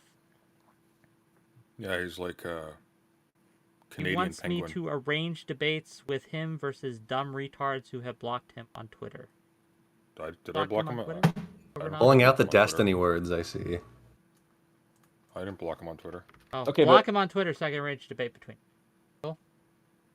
All right, Roan, what do you think of the point that I just made, Roan? You can either have rational faith claims, rational axioms. He's now blocked on Twitter. My pleasure. Well, so I think that, and I can be wrong on this, I'm not as formally trained in philosophy as some, but aren't all axioms, they are based on, like, ultimately that which we cannot prove, right? So it's like... True. So even to have faith in your own sense data not lying to you is an axiom, right? To choose to value human well-being is an axiom, right? But I don't think that you can divide it into rational axioms and faith-based ones, because all axioms are, I think the definition of everything being axiomatic is you hit the kind of epistemic bedrock of that there is no justification for it, right? Can I jump in there? Yeah, That's what's not up? That's not necessarily true. You can have axioms that you arrive at. All axiomatic means is that serves as the floor of some logical system. So, Okay. like this system takes these as axiomatic, but that doesn't mean that these axioms can't be proven. That just means that within the system, insofar as you are operating within a system, you presume these things to be true. That's sort of condition of being part of that system itself. It doesn't necessarily mean like just being axiomatic refers to its position in a reasoning process. It doesn't necessarily mean that it's unproven. But there's some assumption that's being that is there. Like you can't ask a question if you can't like want to ask a question without there being some looking for. I'm not saying the right I think I get but what you're saying. Can I try to restate it for you? I think what you're going to say, and I think it's valid, is that within a system you can't prove an axiom internally because the system presumes the axiom, so you'd be arguing in a circle, and that's true. Well, but, no, that's not where I was getting at, but that is All another truth. Yeah, that is true. You can't prove like if there is contradictions in the universe. Hey, what are you trying you're, to say though? I fucking forgot. This guy that's a whole nother point that I was gonna make, but he was jumping ahead. That I was getting there. Yeah, I can't think about it right now. Sorry. Let's move on. That's fine. Why can't we just choose to value human life and human well-being without that being religious to you, Paul? Like, why the attachment to that term? Because the mechanism by which you make that choice is unconscious. I don't think so, because can't you consciously choose to not value certain human lives? Like, I feel like if we take everybody's favorite dictator, Hitler, he very much chose to not value the lives of Jewish people, right? So it's like, don't we? Or did he arrive at that? Do you let's use a more obvious example. Does the mother choose to love her child? No, I mean, I think that a lot of we are animated by forces that precede us. I would agree with you in like a lot of cases, but then also there's some things that we can choose, and we do kind of temper. I think you don't choose your temperament. Like there are values that are built into you, but beyond that, there is some wiggle room, I think, in terms of what we can kind of choose to value and how we want to go about those things, right? Not fundamentally. You don't. I just think that you can't. Why are you opposed to reserving the word religious to mean what we conventionally know as like theism, or a value structure that worships like a literal deity, versus just any kind of like value system that we axiomatically choose to value certain things? The brutally practical reason, which I tried to articulate several times, is we need to understand that like most of the political disagreement we see nowadays is religious disagreement. It's not political, rational disagreement. The disagreement between the MAGA Republicans and the uber woke left-wingers, let's say, is a religious dispute. It's not a political, rational dispute. And so it's important to understand that's the nature of the disagreement. And once you understand that's the nature of the disagreement, you don't try to approach it from a Socratic, let's just talk about this rationally. If I may, to back this up, point up just briefly, to steelman it a little bit, I was having a conversation today with a leftist who mentioned that MAGA Republicans, fascists, and many others of that ilk are not rational. They do not act rationally. There is this belief amongst certain leftists that the people who are in these kinds of extreme political or extreme ideological circles are not rational actors, or they haven't arrived at their conclusions from rational basis. So that does seem to at least highlight the point that perhaps there is some truth in the fact that this is not at its base or at its core a rational struggle. It is a struggle that is religious struggle, alien in nature. He wants to use the word religious. I don't know if I'm 100% with that, but yeah.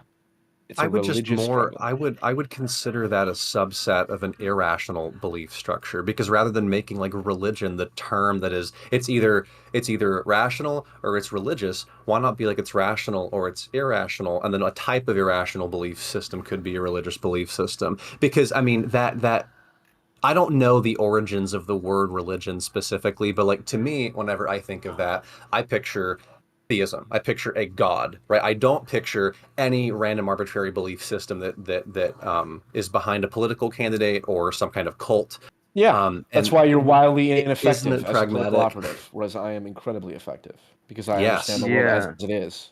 of course. yeah, Isn't yeah. I it would say pragmatic though to differentiate those things, Paul? I mean, why would you? Because then if Nope. you use the term religious, then people don't know if you're talking about Christianity or Islam versus like people that like a football team versus Trump fans, but these things are Well, pretty it's clearly distinct, right? again the point of under the point of Oh, by the by, understanding the framework as political disagreement is religious disagreement is that then you can act in a way that is more commensurate with ameliorating religious disagreement, which is not by explaining, well, this policy is this or whatever.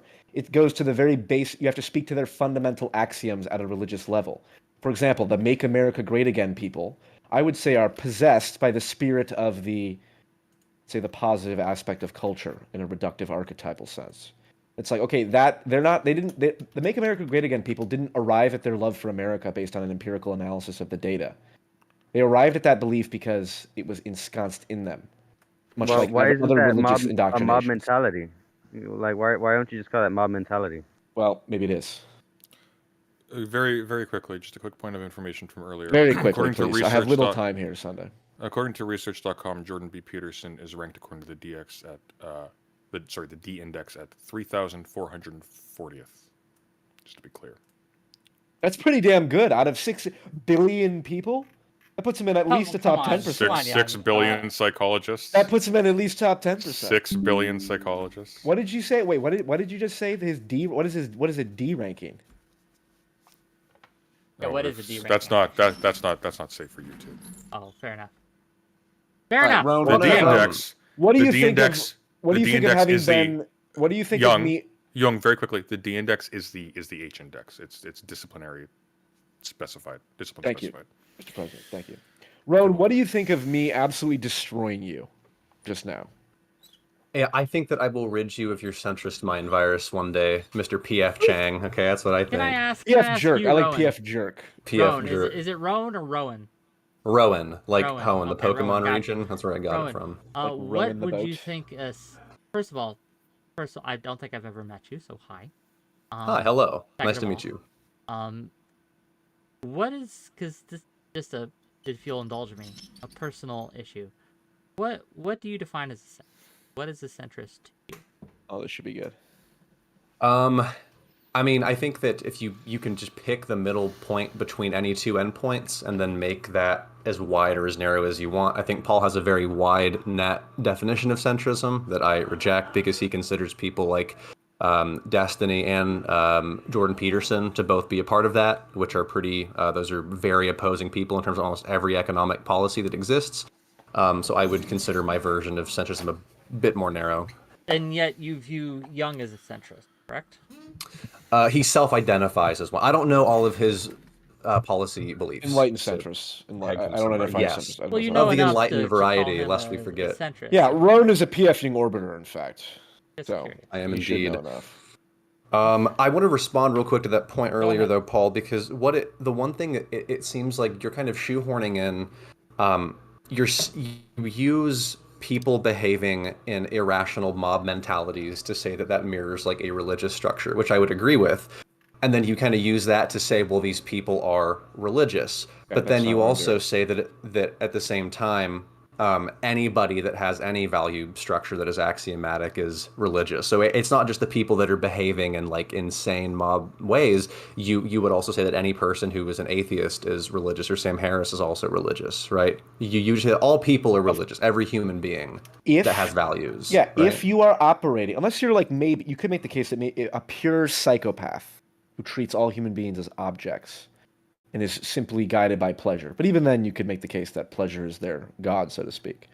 I think it is a useful frame to understand, instead of say, well, who's religious and who's not. We say every individual is religious and each of them serve different gods. Some of them, their god is the Christian god. Some of them, their god is their favorite sports team. Some of them, their god is alcohol. Some of them, their god is cocaine. Some of them, their god is insert any number of some people's God is League of Legends if they Why spend their not whole life oxygen? thinking about it. Why not oxygen?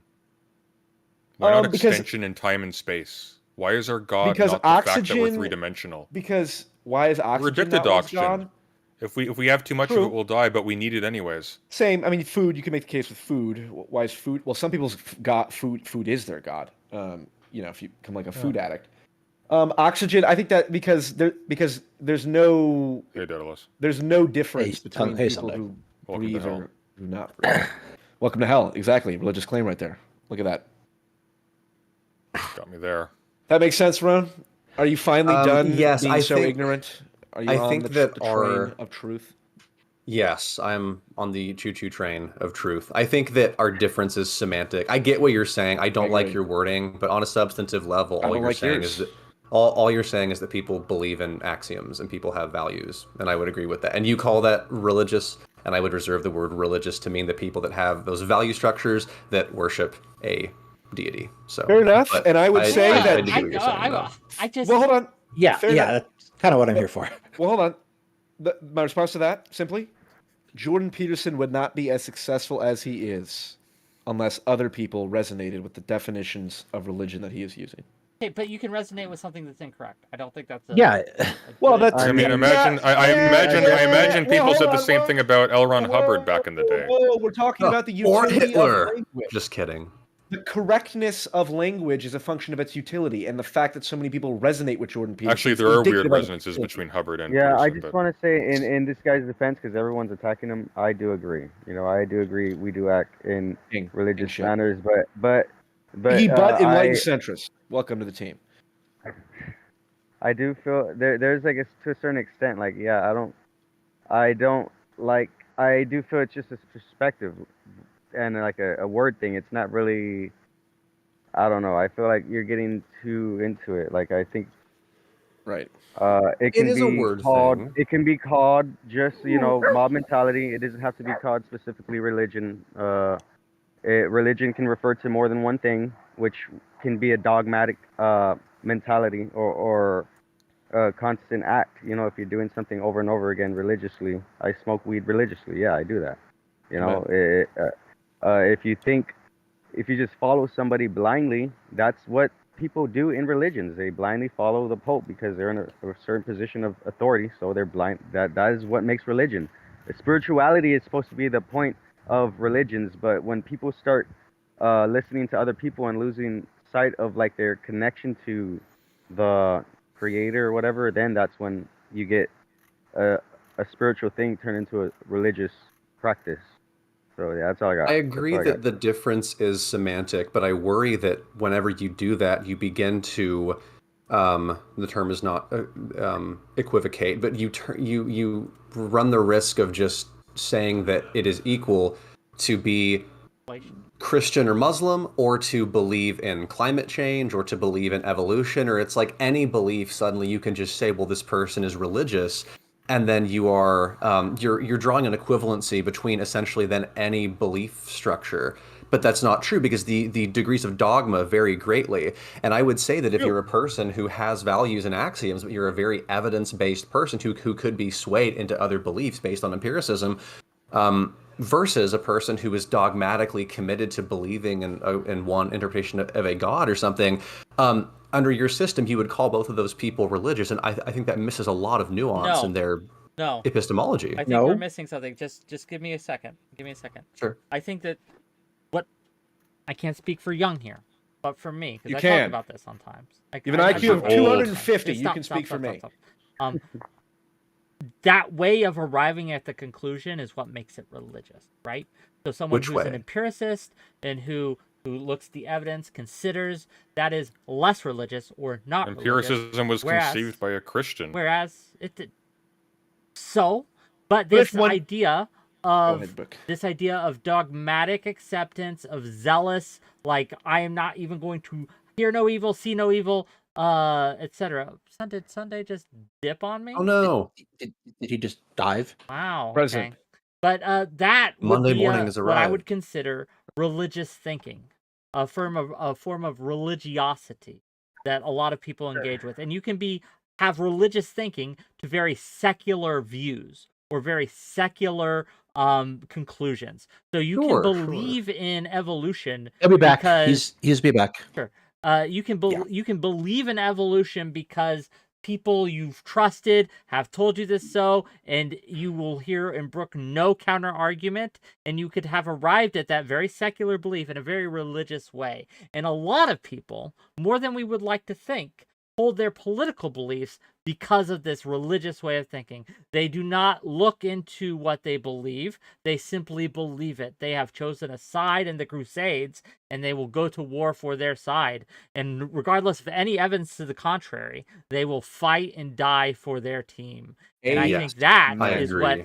what I would say is the difference between a religious thinker and an empiricist. You could have empiricists who are religious, and you could have religious thinkers who are atheists. Does that make sense? Does that? I totally agree with that. Yes. Yes, but that's why I was objecting to what Paul was saying, because he's saying that it's like There we go. anybody that has any value structure, any system of belief is religious, and I would say that a lot of them Okay, can yeah, be. that's- I know there are a lot of people that little arrive.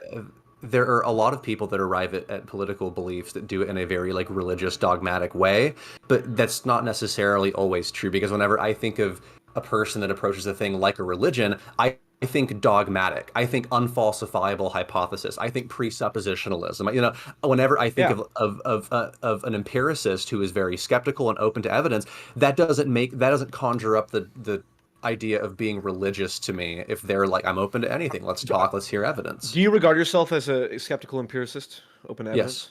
Yeah. Okay, so you dogmatically pursue truth, correct? I am open. I try to arrive at the best version of truth that I can. Yes. Right. It's dogmatically, because you will be Well, open. You will Well, open yourself up to any that's kind of evidence. sneaky, Paul. I don't know if I would equate the pursuit of hold on. being open to Let me- truth with Mr. Piggy, with hold on. I want to following address dogma. I want to rhetorically execute Roan once and for all. I do want to give space to Daedalus, though, since he just came. Yeah, Okay, yeah, but, sure. but Yeah, but I think. You okay there? I wanted Roan to respond. Finish real Do the quick, kill and then I shot, want to Paul. get I'm Yeah, ready. I'm you open. you are dogmatically pursuing truth, and one of the ways you do that is by taking great pains to remain open-minded and allow yourself to be influenced by the evidence. Sure. I would say that's More so than probably most, fair. perhaps, because you've placed truth at the highest value.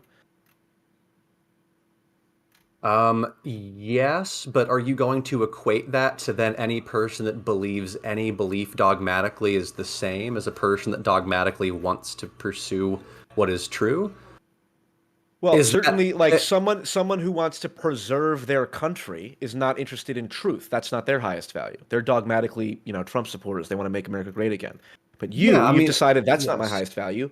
I will spend all of my time and effort, or a significant proportion of it, dogmatically sifting through the evidence and opening and keeping and my trying mind to open. find truth. Yes, but Paul, I don't think it's fair for you to draw an equivalency between a person who wants to pursue truth and then a person who doesn't care about truth and they'll believe anything for Okay. any reason. Because you're saying have no that problem both with of that. those You people don't an have to think it's axiom. fair. It is. That's what I'm. Okay, I that's want to what I give a believe. Yeah, chance. to that's some other people ridiculous. here. I want to give a chance to Yeah. Daedalus, and then I want to give a chance. First to it wasn't Paul. fair, now it's ridiculous. Go ahead, Daedalus. Both Unbelievable. things. You're very good at Daedalus, it. It can be both Daedalus, things. Daedalus. So here we go. The point, I think, to go back to something that 𝕵𝖎𝖎 said, is that religion ultimately is about fellowship and community. So I think there's a certain degree to which you have to join in with other people for something to be religious. Like, it has to be something you share in a certain sense. Yeah. Even if it's not a large group, there's something True. you share and have community inside.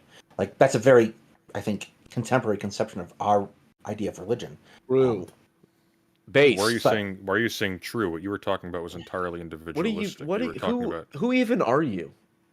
What'd you do with Mr. Sunday? He's right there. We You have left no and then evidence came that back. it's the same person. Yeah, there what was is a break in this? continuity. He could have been replaced by one of the lizard people. We don't know. Continue. Hear that?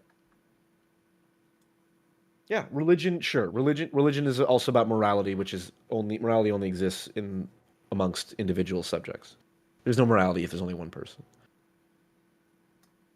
I'm gonna roll out about 5 to 10 minutes, Wick, if that's cool. Thank you, sir. Daedalus, I wanna interrogate your position on there has to be community for it to be religious. I don't know Sure. necessarily agree with that.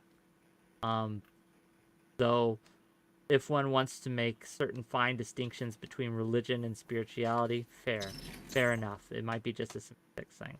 But I think that even if someone is the only believer in whatever it is that they seem to be religious about in an area, we could still reasonably identify that person to be a religious person, even if they have no community for which to fall back on. No? But then the religion really isn't serving much of a function outside of that individual's gratification. Perhaps not, but it would be Like, foolish. the point, spirituality, it would be something that. Wait, no. At what point does ideology turn to a religion? If you're saying that just somebody's thinking like I something elucidated earlier, it's how you arrive at the conclusions that you have and how you behave around those conclusions. So if you are dogmatic, zealous, refuse to look at other sides, etc. Okay, but hang on, Wick. I'm gonna push back on you. I'm gonna push back on you. I've been pretty quiet. What on earth motivates attaching the term religion to that scalar order as well? Like, you need to justify that too. It's not enough just to introduce a scheme that happens to be internally coherent. You have to justify it. And let me tell you the utility it reserves. It's something that. Well, no, hang on. Slow down.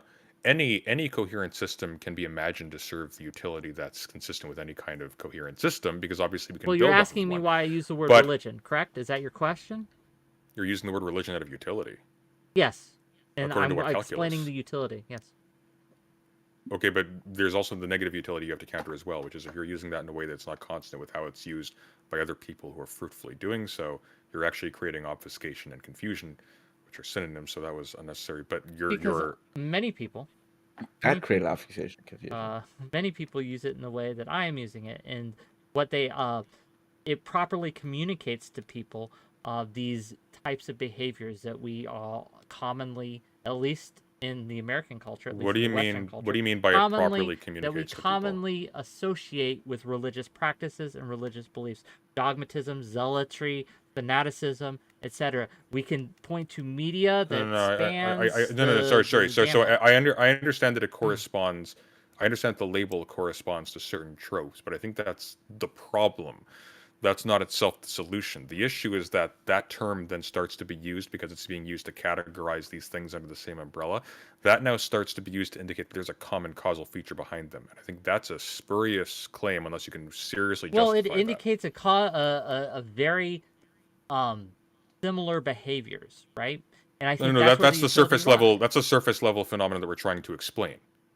Yes. Hold on. The behaviors are the data that we have. The account we are trying to give that explains the phenomenon. We all understand. But if we lump these under the same category and we treat them as one, then we presume a common cause. But that may be spurious. It's a way to communicate that there are similar dangers to believing something with a religious fervor, even if it's not religious in nature, because we can point to things like the Crusades, we can point to things like the Inquisition, we can point to these atrocities, which people are all familiar. If I may finish, everyone's familiar with it. It's just a useful commonality, a touchstone upon which to identify and say, hey, look. Wick, you said something that you really shouldn't have, and I want you to I said everything I should have. You said a religious fervor that is not religious in nature. What does that mean? A religious fervor that is not religious in nature, to a religious belief. So a religious way of thinking. But you see the problem though is that you're using the term religious in two you completely think gay incommensurate just means ways. Happy? But then comparing the two validate each other. Hold on, wait. Before I leave, does gay just mean for happy? me it does. Obviously not. Words change. Words. There are many different definitions of the same word. These words. Wait, but hang on. For a moment. Just because. For a moment. Hold on, because we've gone over this ground many times, and I want to leave. And I got to leave soon. I would like to hear Falser's contribution to this conversation. Falser's, by the looks of it, seems like he might have something intelligent to say, but I don't know so much. So what do you have to say? Intelligent, but lots to say. So I'm going to start on something Sunday said, because I think he hit the nail on the head with something very concise. Okay, never mind. I was wrong. The utility of words is really heavily attached to the general understanding of them, right? And we seem to really be glossing over that. Paul, you have created this circular logic in one of your arguments. So you're talking about hold on. Piece of shit. Hold on. So you talk about how these like axiomatic beliefs we have and these core values are inherently tied to our religion. And what you're doing is when Yes. someone says, what about people who aren't religious, is Yep. you're expanding the definition of religion to Yes. suit your need to make your point and Absolutely. include them instead of engaging with like the core of that point. Yep. So let's go to that, right? Let's go to Yes. your definition of religion, which you have Yeah. justified by saying there's utility in it, and therefore there's Yes. validity in it. And when asked to prove that utility, the only thing I heard you say, maybe I missed something, the only thing I heard you say was, well, Jordan Peterson uses it that way, so there must be utility in it, because damn isn't he popular. So, couple of problems. Kind of. Okay, He's not popular because he has a super niche definition of something. That's not really the case. What evidence He's do you have that he's popular not? for a number of reasons, but you being reductive and trying to boil it down to that doesn't really prove your argument. And so when you use this expanded, hold on, I'm almost done. When you use this expanded version of this word religion that has a meaning that isn't something that's commonly understood to include, you have lost all utility in it, because the by virtue of us having Wrong. to have this argument and discussion, Wrong. the utility and the lack of it is proved. Wrong. This is what cringe far right conservatives say, that, oh well, trans women aren't really women. It's like, well, hold on. There's utility potentially in expanding the definition beyond the way that we normally characterize it. Well, hold on, we're not talking about a social issue here. We're just talking about the Religion is function a of the social word issue. religion. Wait, this is not. no, this we is are not an absolutely evolving talking social about a issue. social issue. Wait, What is get behind religion your if fucking not a barrier. social issue? Hold on. Wait, Piggy, We're not hold on, debating because the place rolling of out religion soon. in it. I'm rolling out soon, so I want to respond to this Yeah, go ahead. utterly disgusting point that I went to bat for. All right, I interrupted Sunday and Wick just to give you an opportunity to speak, and this is how you took And I it. appreciate you for that. I will. That's fair. Arguments about utility. Utility is a practical piece of evidence that will play out. So we could sit here and argue about it all day, and it will only be in actions that crop up in other ways can we determine it. I cite it as an example. The idea that using religion in this way causes confusion, I would say, is rebutted by the fact that if it did cause confusion, it was obfuscated.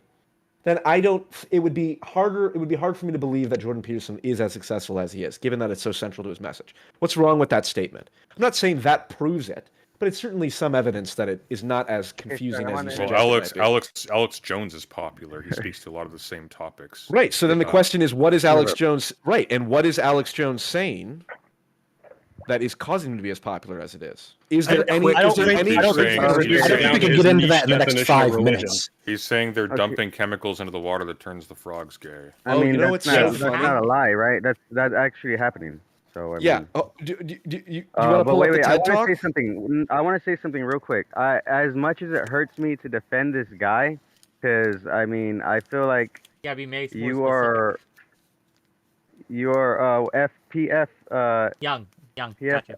Young. Yeah, I feel like you're kind of trolling. I feel like you're like the actual new age, the neo definition of what an NPC is. Like you just look everything up on ChatGPT, and then just try to like act like you know what you're talking about. You know, that's like the new version.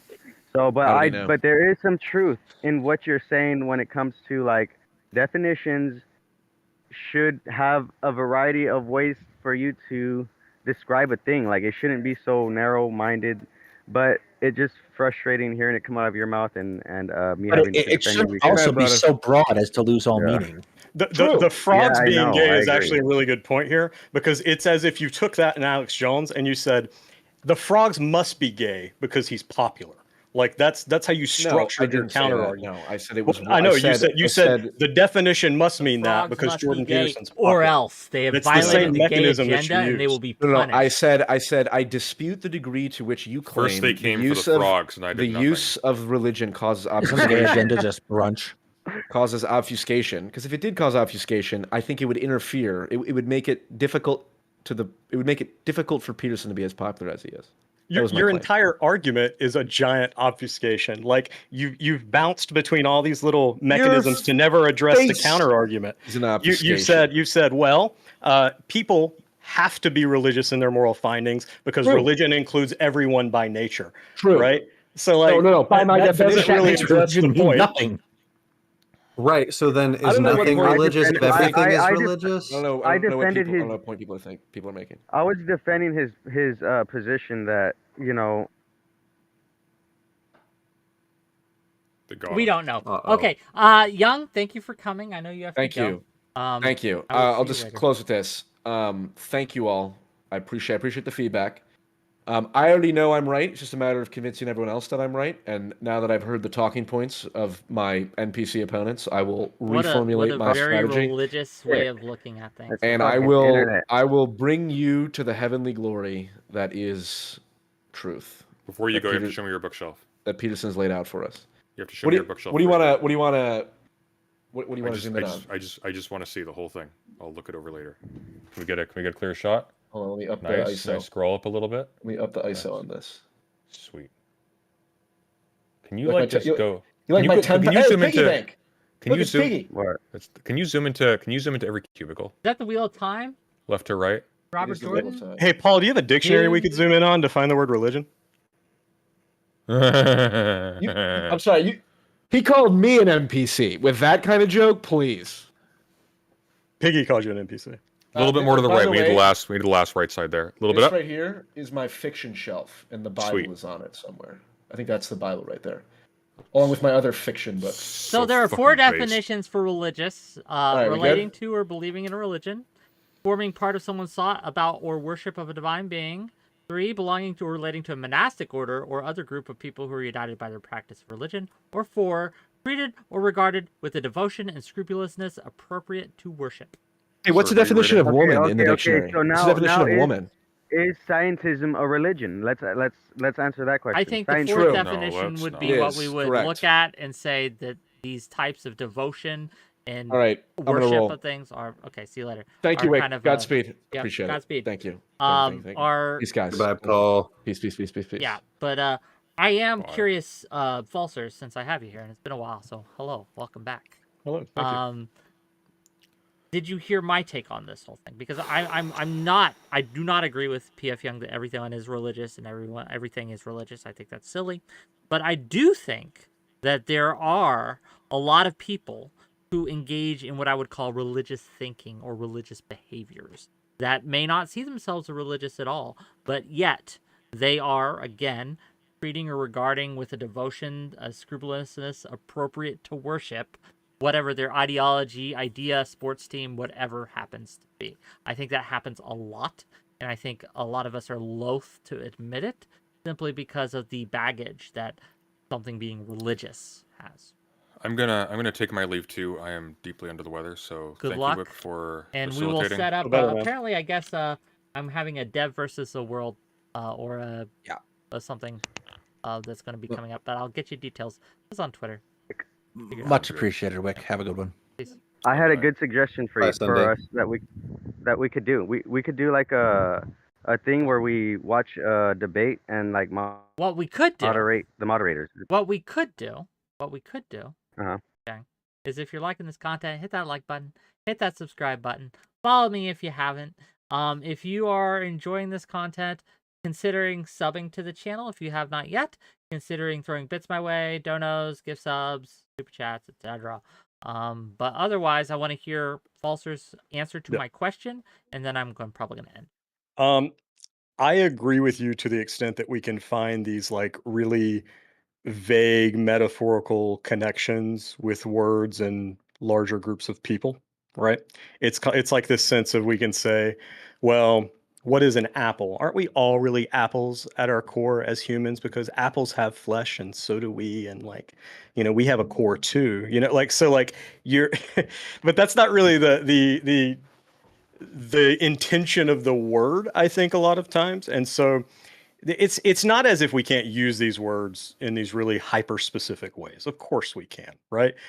But when you are making a specific argument to prove a specific point, like values are inherently derived from religion, which is a hyper specific thing you're trying to prove, you don't get to like obfuscate your proofing of that Sure, but in that's not what expanding I'm out a saying. definition into some That's kind of what vague Jung was nonsense. saying. That's not what No, I'm no, no. saying. No, I totally agree. Sure. I know you weren't saying that. And so that is why I would push back on you, but only in the frame of this conversation, because I don't think that's the proper usage of that word, like mechanically in the discussion that we're having. That's fair. Okay, gang. I don't know if this was good or not, but it was here. Who's here? Tomorrow we're going to have Sunday on again. I don't know why, but we are. And we're going to have Loner Box. We're going to have Lauren De Laguna. We're going to have Straight Raid. We're going to have Ali the Sarge. And we're going to have Carl Max. And we are going to be debating shoplifting. Is it okay to steal from Walmart? Some say yes. We're going to talk about it. But This for now, sounds mega based. we're going to... Yeah, only from big business. You guys are little thieves, and I don't trust one of you. First of all, no, stealing is wrong, even if it's from rich people. But we're gonna raid out. We're gonna go tuna chip today, gang. We're gonna go tuna chip today. So. Oh Adios. no, I fucked up with the spelling. Ron, you had a great contribution, by the way. I enjoyed thanks, man. your argument. I thought you Yeah. articulated it really Rowan, well. if you ever want to be Thank on you. a, I like a appreciate it. You closed, more too. formal discussion panel, by all means. That would be awesome. That'd be fantastic. Yeah, it was great to meet you guys. And Wick, thanks. Honestly, thanks for mostly having me because on. your audio quality isn't shit. I'm gonna be real with you. My bar is really Thank you. low at this point. So I'm if trying to get a people- better microphone too. I just have a little cheap one I bought for like 50 It bucks. works. Don't change a but thank thing. you. It works. Okay. Based. How's my audio quality, Wick? I That's had to great. That's why. But redo you haven't been everything. around, Walters. I haven't seen you. So I've been a busy little bee, man. I know. That's why we're not I'm- live, are we? No, we are. We're about to raid out. I'll raid out right now, and then I'll tell you when we're not live. Hold on, give me. So yeah, spam those emotes, gang, and bye. See ya.